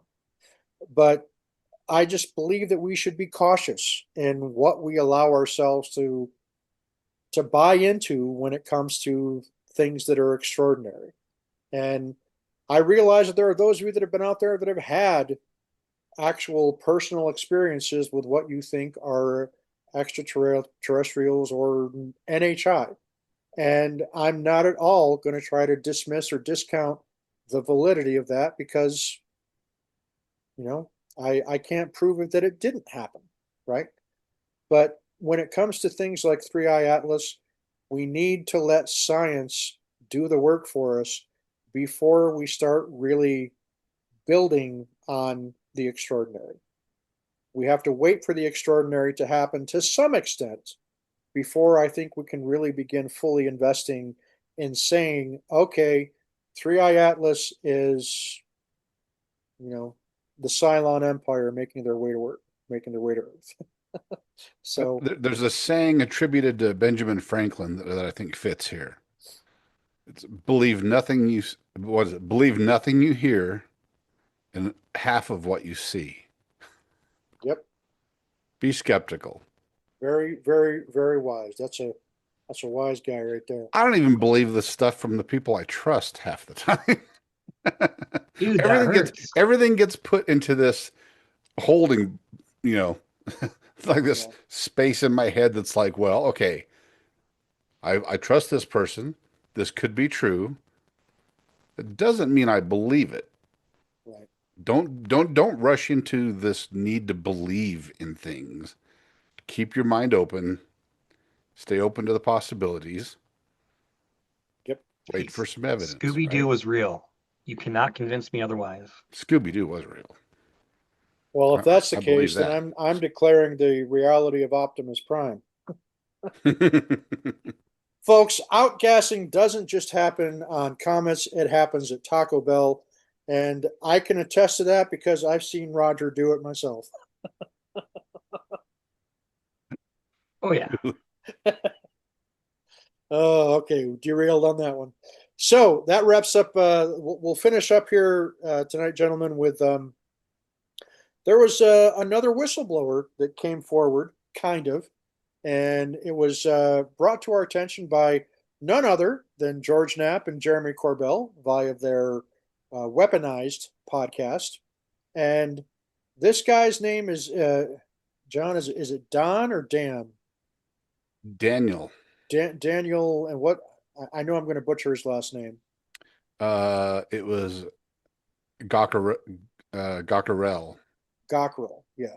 Okay. I think he puts the emphasis on the last syllable. Yeah. the Gawkerel. the wrong emphasis on the wrong syllable. Yes, Right. I'm very very Right. well known for doing that myself.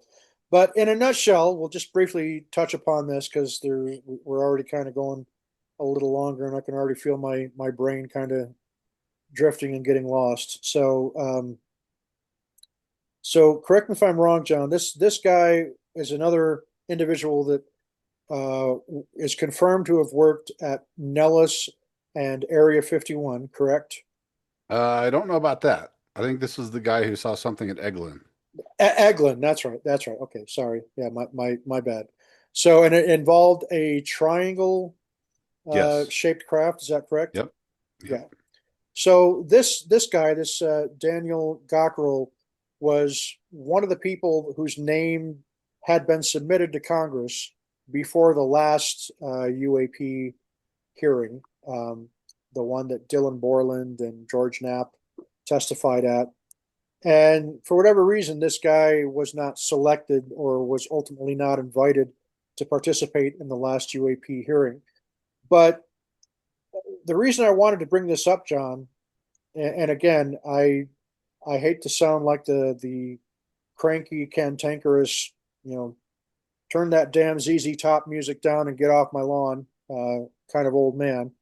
But I like hearing when there's new whistleblowers coming forth, but really there was nothing to really shake the tree with this one. And I'm kind of at the point where in order for a whistleblower to really catch my attention and to really make me really, retain my attention, I guess, would be for somebody to do something other than the yes, I saw it, yes, I was involved, or yes, I knew of this program. I mean, Dylan Borland is probably the closest we've had, along with Grush to an extent, perhaps, that really was in a position that can be tracked down to saying, yes, he was where he claims that he was working for the government at this time, and he claims to have, and so far everything in his story seems to check out, but we're not really getting anything that moves the needle forward other than just getting one more voice joining the chorus of Hmm. saying, yes, it's real. Yes, I've seen it. Yes, I know these programs that aren't supposed to exist. They really do exist. Um, and it's kind of disheartening. I mean, here we are. We're 8 years from when the article was published by the New York Times that began the modern age of disclosure. And we're definitely further down the line than we've ever been. I think really the defining moment so far, not counting the age of disclosure documentary, which is what we'll finish on, because there's news on that. Hmm. But where we seem to hit the zenith on this was with the testimony of Grush, Fravor, and Ryan Graves in the very first congressional hearing. Am I wrong? Because Grush is still nobody has come out and said, okay, the investigation's over. We've determined that there's nothing to see here. I mean, we did not get that. So I guess the question I have is a lot of people are saying that this phase of disclosure is now finished, that it's over. And so for the next phase to begin, what are we going to have to see? What are we going to have to have happen to take us into the next phase of this crazy thing called disclosure? Because I don't think people are starting to look at whistleblowers coming forward when they're only adding their testimony that yes, this really happened. Yes, I was there. Yes, I saw this. Yes, I was part of this program, but without any actual substance to be able to substantiate with visual proof of some kind.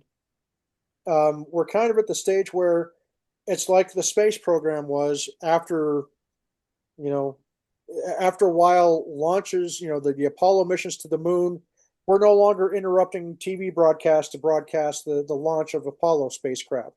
We got to the point to where you weren't interrupting coverage for the space shuttle launches, after a period of time because it becomes kind of passe to people.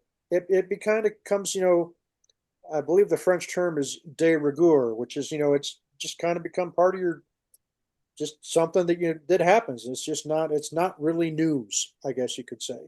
So I think that's kind of where we are with the whole disclosure thing is until something or someone's maybe come forward that really truly shakes things up on the same level that David Grush did. But it has to be more than just simply saying, I worked for this company, I was involved in this program, and this is what I did. I mean, it's just going to be, again, one more adding of a voice to the chorus that we've already heard, that we've been listening to. So, my question to you, and we'll start with you first, Roger. Number one, is the current phase of disclosure done? And if so, where does it go from here? Where do you personally feel it needs to go in order to move the needle forward? And the same question I posed to you, John, but Roger, we'll start with you. Yeah, I mean, different people may have different thoughts about this. Um, I certainly feel that the age of disclosure is not, or this phase is not done. It feels like it's been purposely set on hold. And I think there's a lot of reasons for that. And I think there's a lot of government tie-in, and there's just a lot of things going on behind the scenes that we don't see and jockeying back and forth. And so it's really, uh, unfortunately, we live in a society where we want answers now or even yesterday, right? And so when we have congressional hearings and things like that, we're getting a lot of the same information that we've gotten before, maybe just a little bit more, right? And I think, at least me as a consumer of, the UFO topic and disclosure, I feel people want more than just, hi, was eyewitness to this. Okay, great. You have the you have the moral integrity from your background, you've lived a life of distinguished service, and basically all your credentials line up. There's no reason why we shouldn't believe you.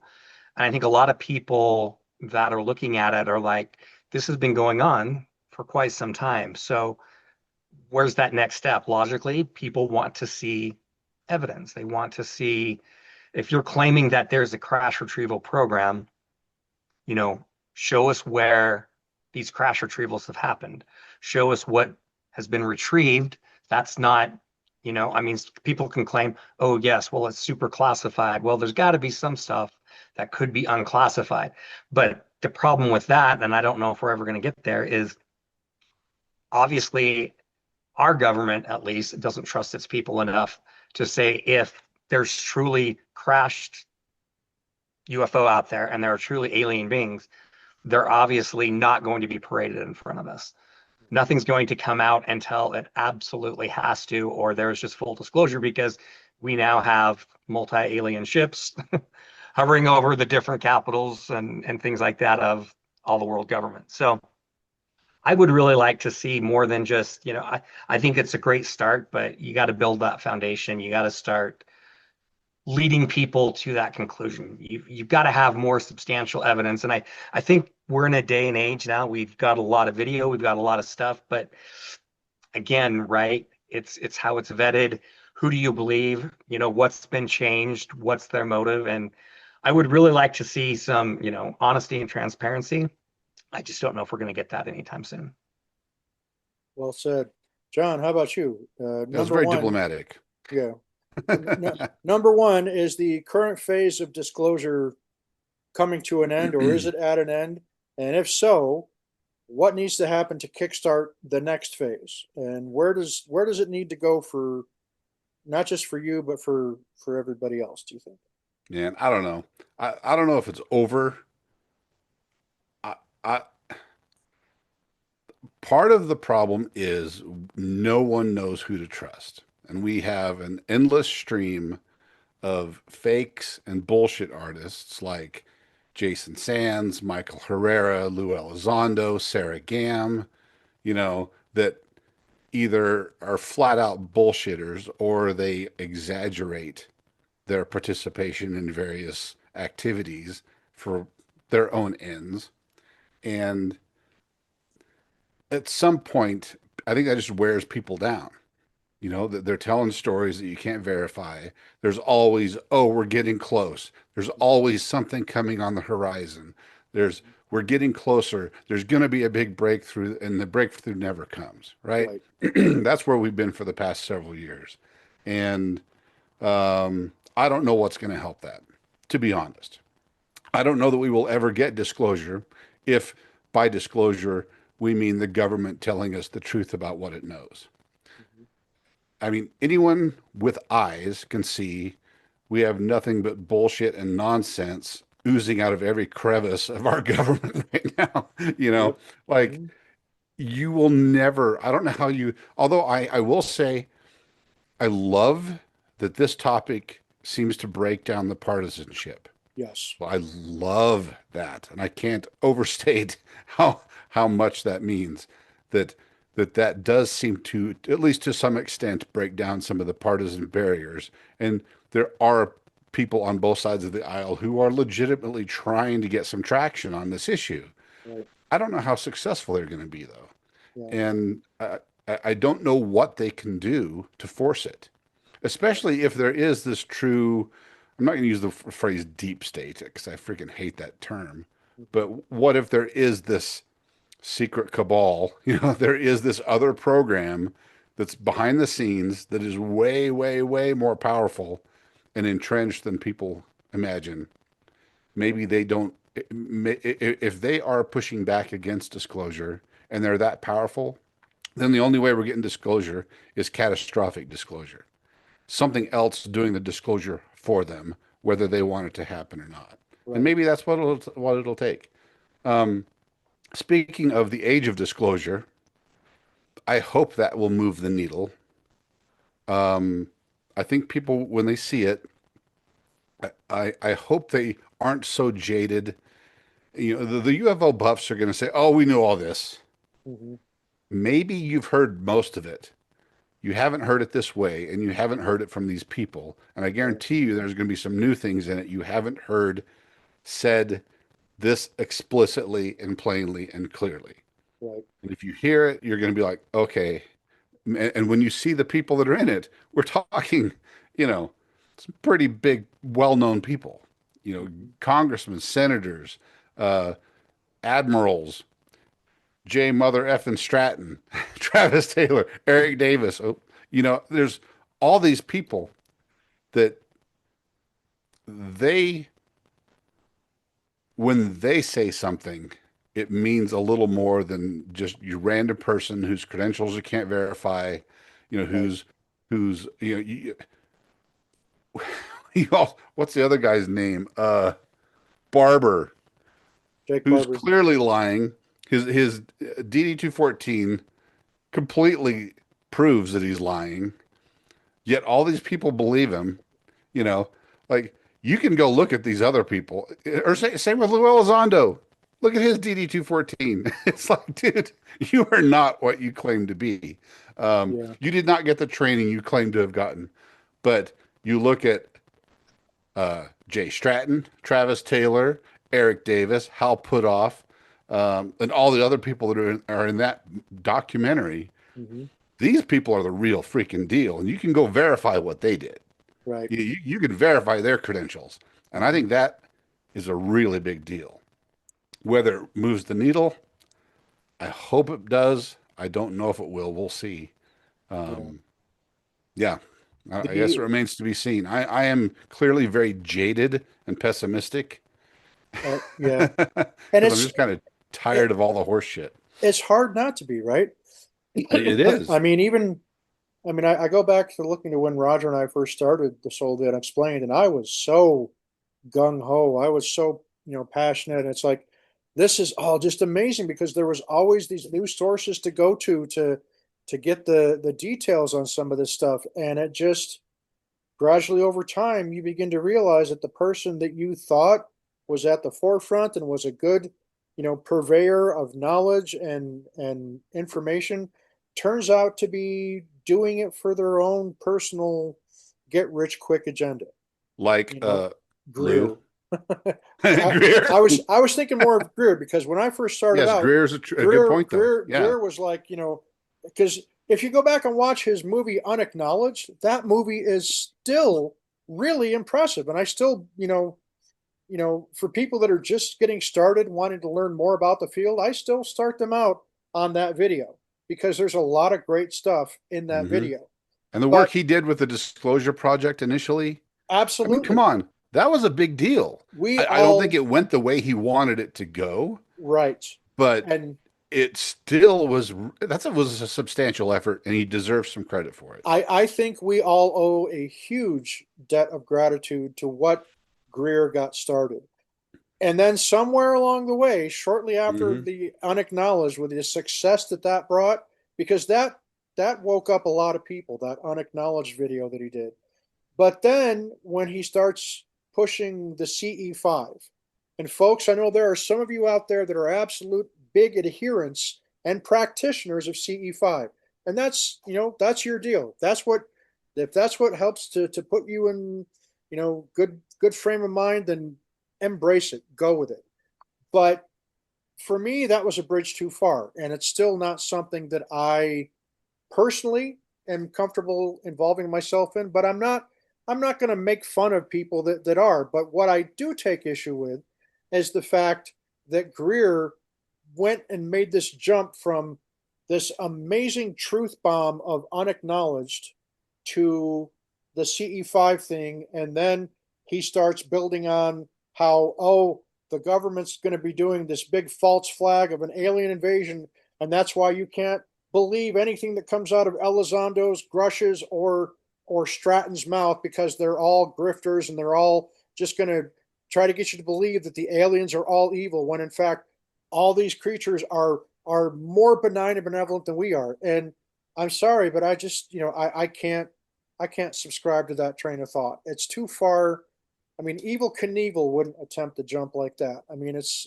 just too it's too much. I mean, so that's why anything that and Greer's still, we'll stick with him. A great example.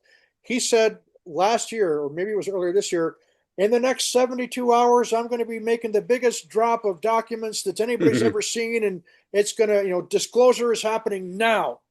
And okay, Dr. Greer, it's almost the end of October, and we're still waiting on this big earth-shattering thing that you had. Or, I mean, but that's that's just one such example of what we're dealing with here. And then, like you said, with Jake Barber, I'm not quite as harsh in my viewpoint as your take was on him, John. I still don't know what to make of him. Still don't know what to make of Jason Sands, because I've talked to somebody else that I know worked out at Area 51, and he substantiates at least some of Jason Sands' story. But then again, I mean, that I'm not saying that sways me one way or the other. I'm just saying there's still a huge question mark over people like Sands and Jake Barber, Mike Herrera. I think Mike Herrera looks like a one hell of a cool guy. Mhm. I'd love to just simply I talk agree. to him. So I don't dismiss his account as I'm not as quick to do that as you are, but there are many out there that I am like, okay, I'm not paying attention to a word this guy has to say. I think one of the biggest disappointing moments for me was having Michael Schellenberger at that one congressional hearing instead of getting somebody that actually, was involved. I would have rather had the guy uh, that I can never remember his name. The guy that and shit, my brain is just Matthew failing me. Brown, Matthew Brown. Thank you. drag that That's dude's ass in front of yeah. Congress, I, make I him swear to tell the truth, and then let's see what happens, right? Exactly. And Corbell says that that's what was supposed to happen, but they chose Right. not to. So I would have much rather seen Matthew Brown on the stand as opposed to Schellenberger. Now, Schellenberger, he's a journalist, and his whole thing is exposing government corruption, which I think is great. We need journalists like that. Hmm. But he'll be Yep. the first one to tell you he wasn't really sure what to make of this immaculate constellation or whatever Patient. the hell it was. And so again, failure on the part of Luna or whoever the hell else it was, Nancy Mace. I don't. One of them dropped the ball big time by inviting Schellenberger instead of somebody like a Matthew Brown or a Jake Barber or somebody else that you know they're making these great claims. Put them under oath. Put them on the stand. And then if they're still lying, then that's between them and God and the federal government. But remember, Um, Matthew Brown said he was cleared by the State Department, Office of the Bureau of Something Affairs, to talk about that. right, right. Like, sure he So did, Matt. so yeah, it's just I find it hard to maintain an upbeat viewpoint. I openly admit that I've become kind of jaded, but that doesn't mean that I've lost interest.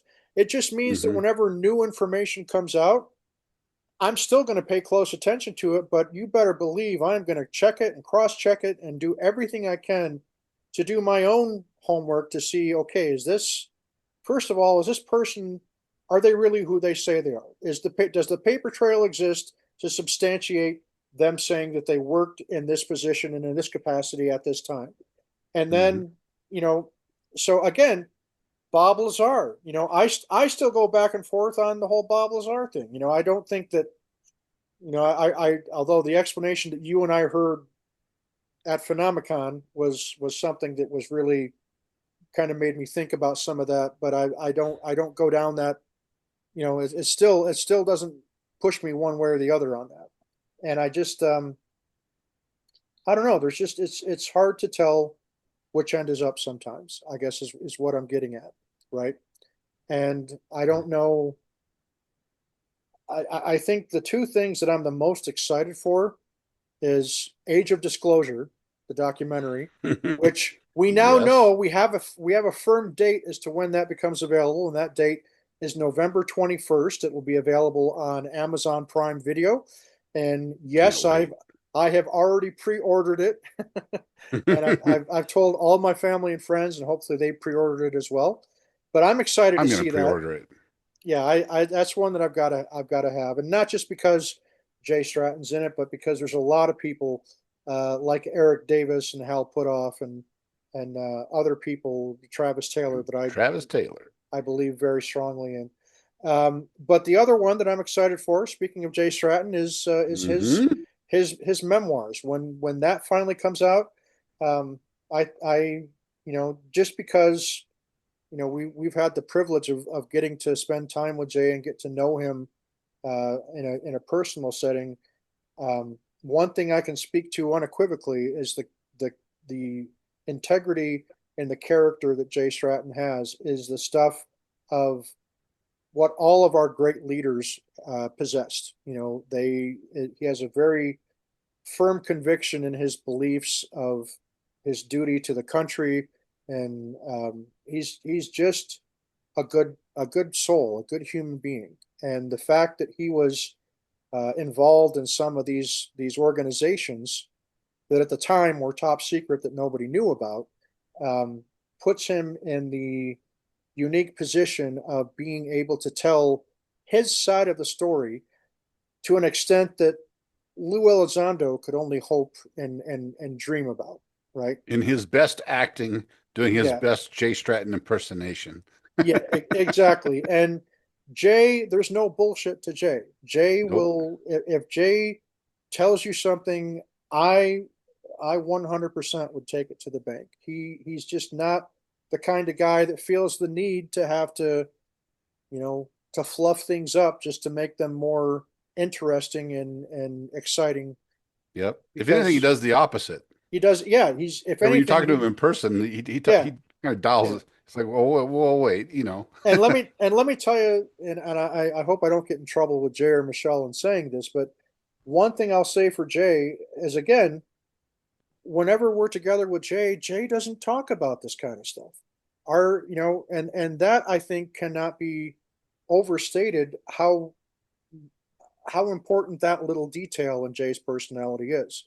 When we're together with Jay, we're talking about music, we're talking about movies, we're talking about you know tacos nerd shit. We're talking about how much we love tacos and Mexican food and whiskey. and bourbon. Yes, we're not talking about UAPs and stuff like that. And to me, that illustrates that that's not what Jay's life revolves around. Is this this topic of UAPs and high strangeness? I mean, he's been a witness to a lot of these things, and that to me is pretty important. And the fact that he's Yep. willing to talk about it, I think, is truly astounding. And he is the first person, probably since David Grush, that I think everybody should drop what they're doing and pay attention to whatever Jay has to say about this topic I agree. When that book because drops, they better buy it. and there's a Like no reason joke. why Buy it that exactly day. Yep. buy it that day Yep. 100%, not because Jay is my friend, but because Jay is one of the most trustworthy. And again, the brain's failing me, guys. I'm sorry. I'm Well, he's straightforward. He's He straightforward. he he's as allergic to horse shit and BS as the rest as we are. Yeah, You know, he when he says something, whatever is in his book is going to be the way it went down. right. He's not going to Like, embellish it. yeah, It's gonna be a no bullshit assessment of the exactly. way the way that he experienced things, the way that Yep. he saw things unfold. I think Now, when other people have written stories that have involved him or things he was involved in, I think they tend to exaggerate. I think there were some liberties And taken with some of it. uh, Yes, absolutely. correct. Or just some details that were maybe wrong. Yeah, And so now you're going to get straight from the horse's mouth, you know. yeah.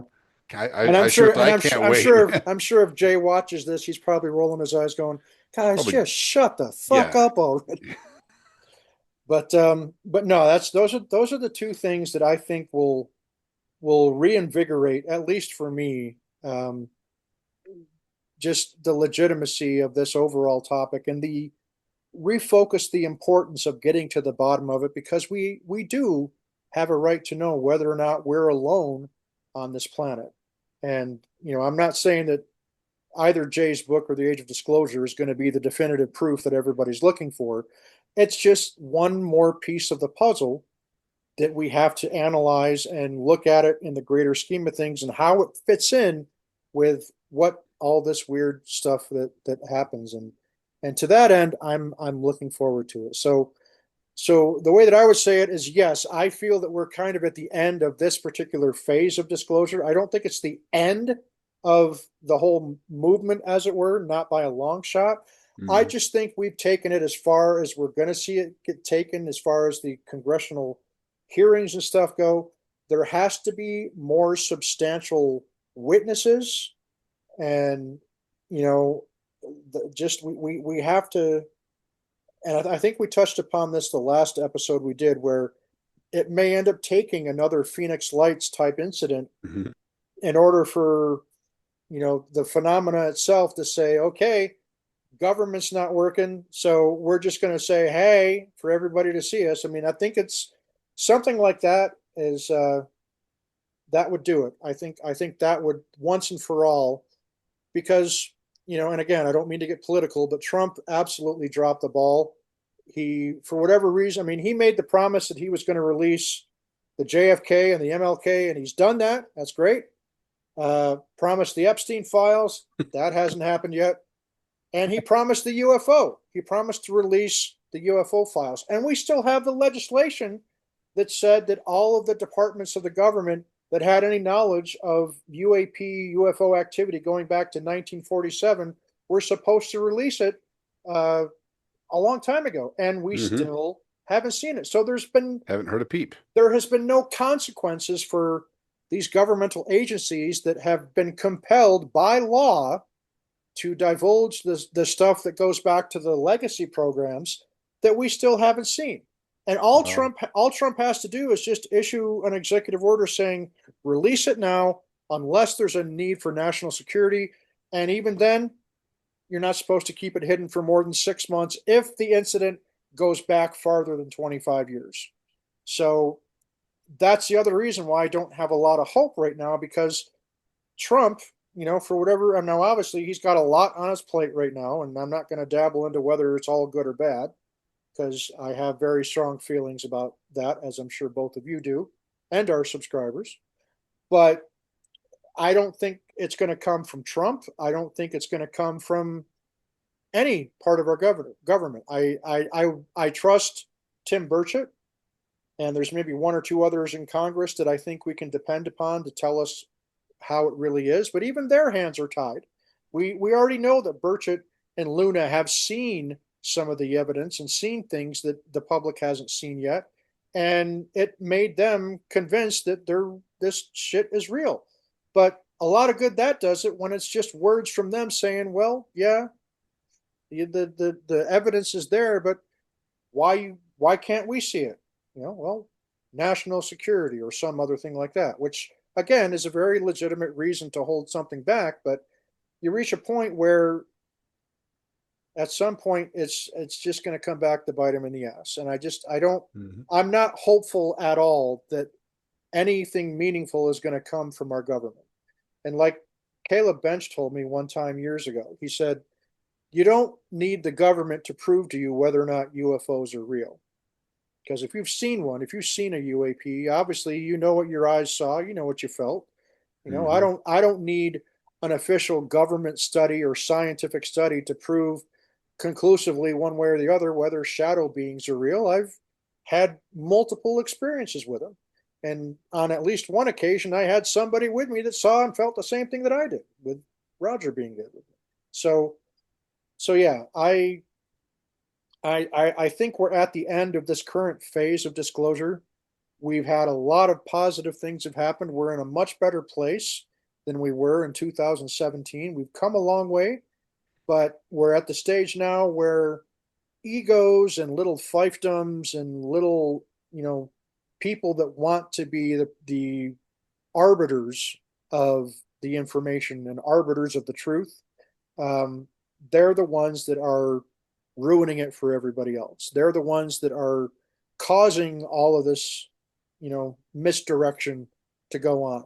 And like you were saying earlier, John, if you're somebody who's just getting into it now, you've got so much shit to have to get through to find a YouTube channel or to find a podcast or anybody that's a so-called, subject matter expert that is not going to feed you something that isn't colored one direction or the other.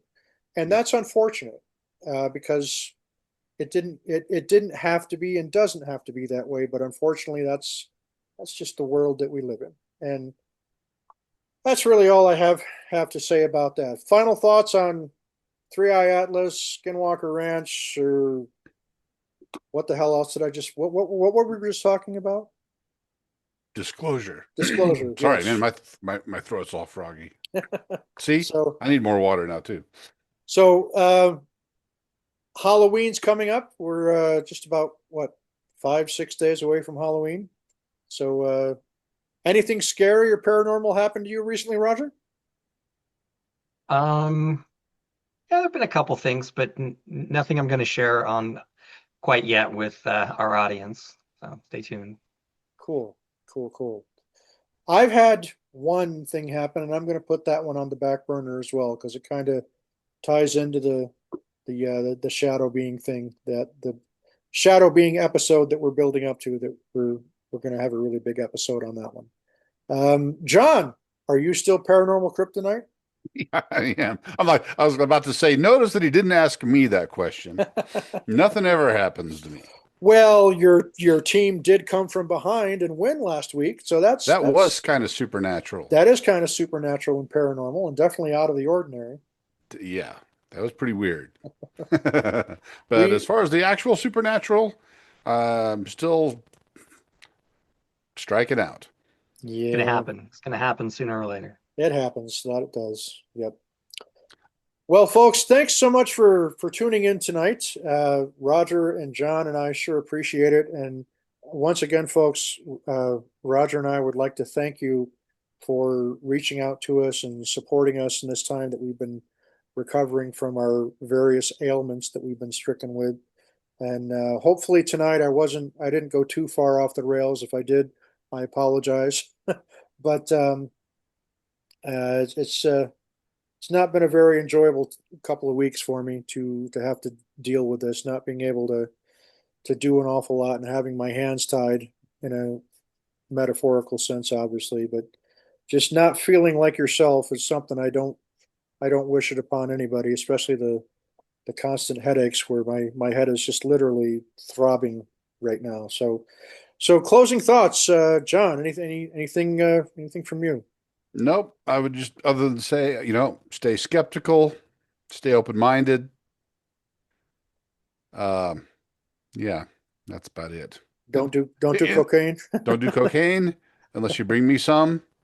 Um, and I guess in the words of Forrest Gump, and that's all I have to say about that. All righty. And Roger, closing thoughts or remarks from you, buddy? Hey, Halloween's on its way. Enjoy the paranormal aspect of it. I hope all of you have super fun, scary experiences. And if you don't, just watch a scary show. Have fun, be safe with the upcoming holiday. Don't do anything crazy. I can't promise that I won't, but hey, it'll be fun. Stay safe out there, and we'll see you guys here soon. Absolutely. So, speaking of scary movies, just real quick, I saw that movie Weapons. Have you seen that one yet, Raj? Oh yeah. That was actually, it was really, I liked it. I liked it quite a bit, but it was not what I was expecting. Didn't, No, it's very, very different. It's more of a psychological thriller than a I'm gonna sit down and scare you. And yeah, but the ending, yeah, I've watched it a couple times, and yeah, it's a cleverly told uh, movie, and there's a lot of imagery in there that connects. So if you haven't seen it, I'm not gonna spoil anything for you, but yeah, I think it's a well done movie, but it's probably not for everybody. And I think if you're just If you just like run-of-the-mill movies or whatnot, you might not like it. Because I think it's more of a, I don't know how to say this without sounding snobbish, but It's it's an intellectual movie. yes, it's a lot like Pulp Fiction in that it you'll see it time jumps, and the story is told from the perspective of various characters in Hmm. like different chapters. And when that happens, the scenes of each character all bleed into one another, and they all start to make sense. But at first, if you're not expecting it, you're like, wait a minute, what the hell? What am I watching? Yeah, So if you're expecting a slasher or a typical horror movie or a suspense thriller with jump scares, things like that, Conjuring type stuff, that's not this movie. And so I enjoyed it just for the fact that it makes you think, yeah, and it's like just like wow. yeah. But yeah, there's crazy stuff in this world, and Speaking of The Conjuring, have you seen the new Conjuring movie yet? I have not yet.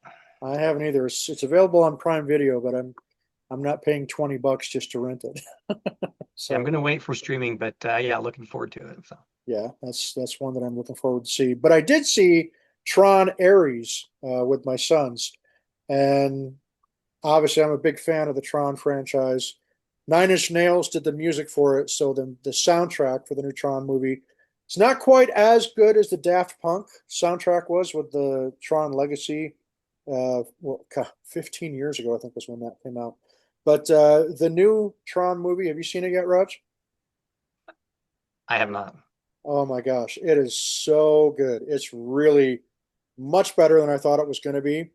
And it gives a major shout out to the original Tron movie in a way that I wasn't expecting. And it Nice. worked out really well. So um, I'm a big fan of it. I can't wait to see it again. So the Tron Ares gets two big thumbs up from me for sure. So I definitely recommend that people look at that, go out and see that one as well.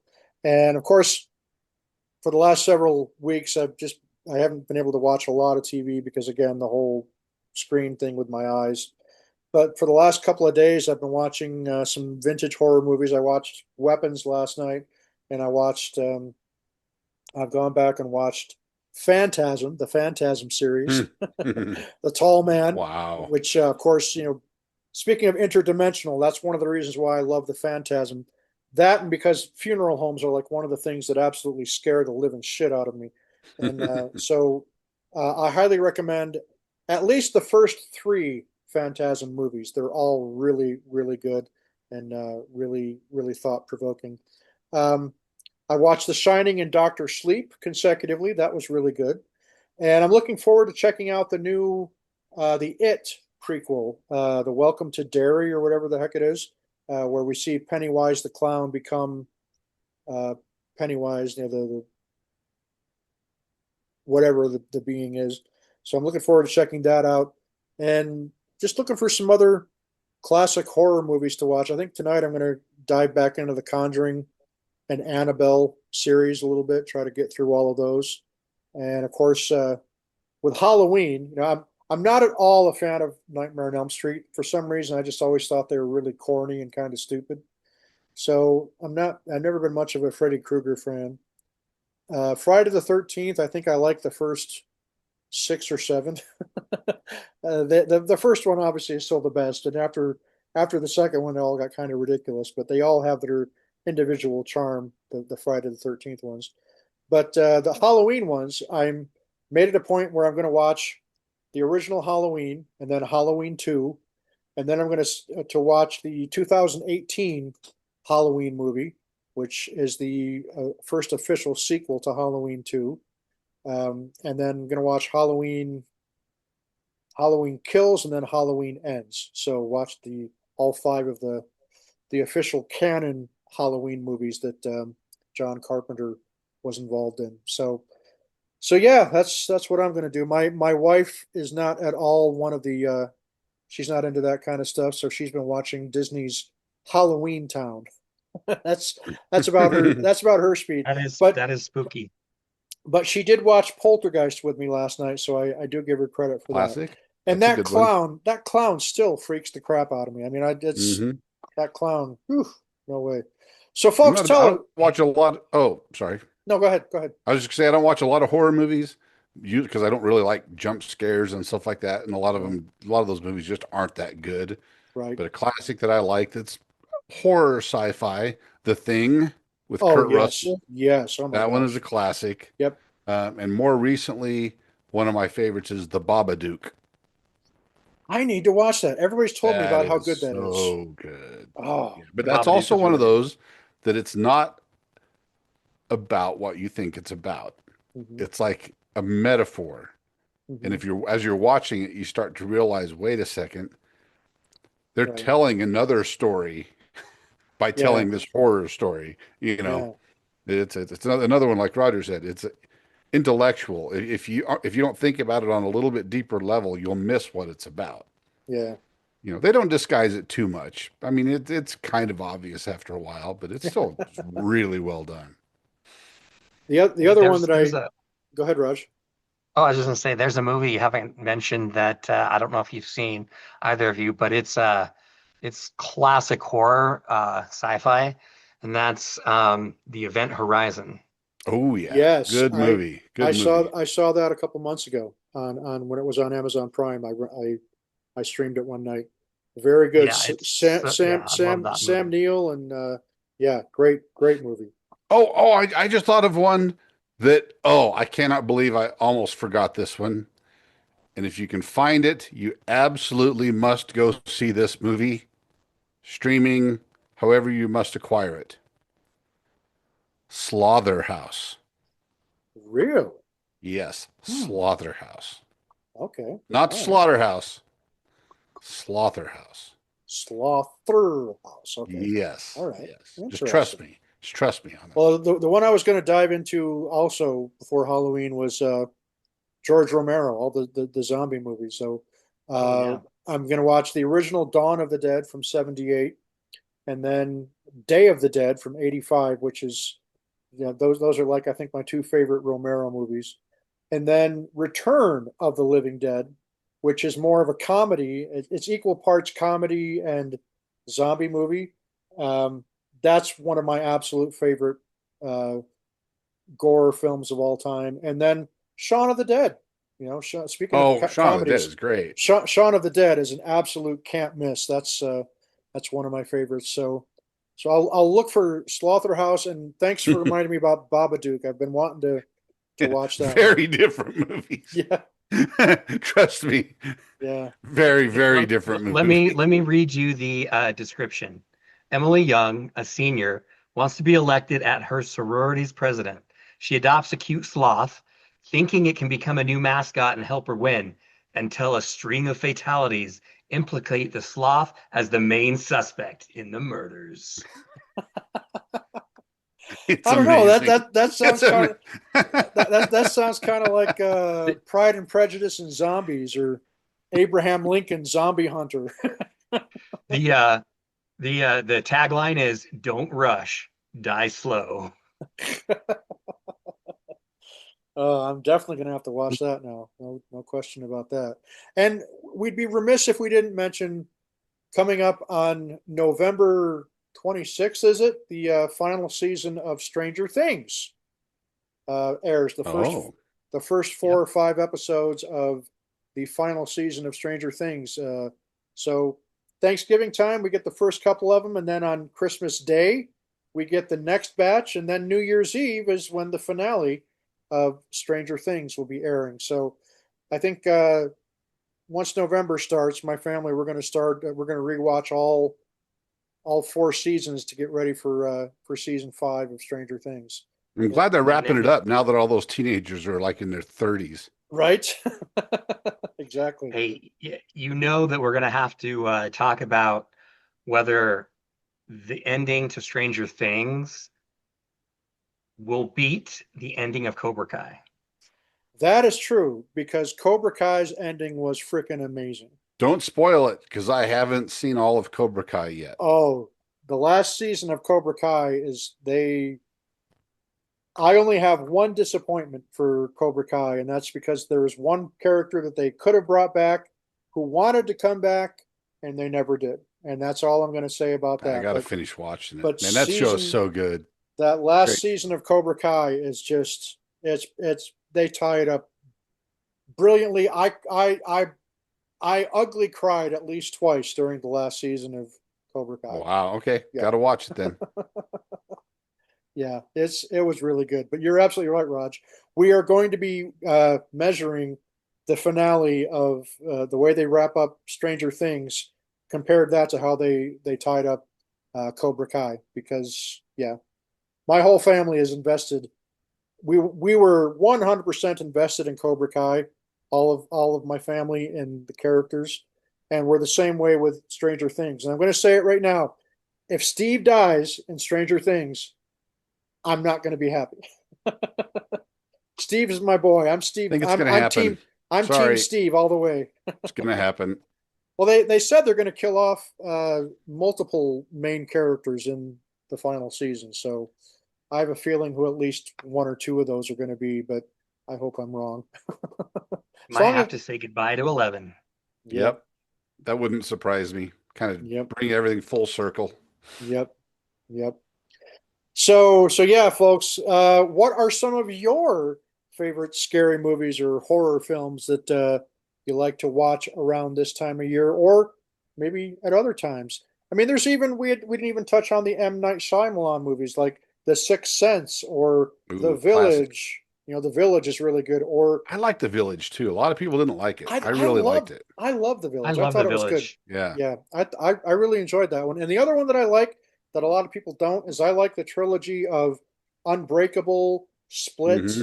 and Glass. Yep. I Totally thought agree. I thought all three of those were, especially Split. Um, James McAvoy, the personalities. I mean, he just channels each one of them to a T. Really, really good. So, in fact, I watched Sixth Sense with my wife um, late last night. So that was another one that we watched. That I watched recently. So yeah. And The Sixth Sense always gets me. Always gets me. And let's not forget Signs. Signs is another great Science one. is good until the Another end. yeah. The end is, yeah. Yep. I So pretend there was a different ending in my yeah. head. Yep. Yep. Absolutely.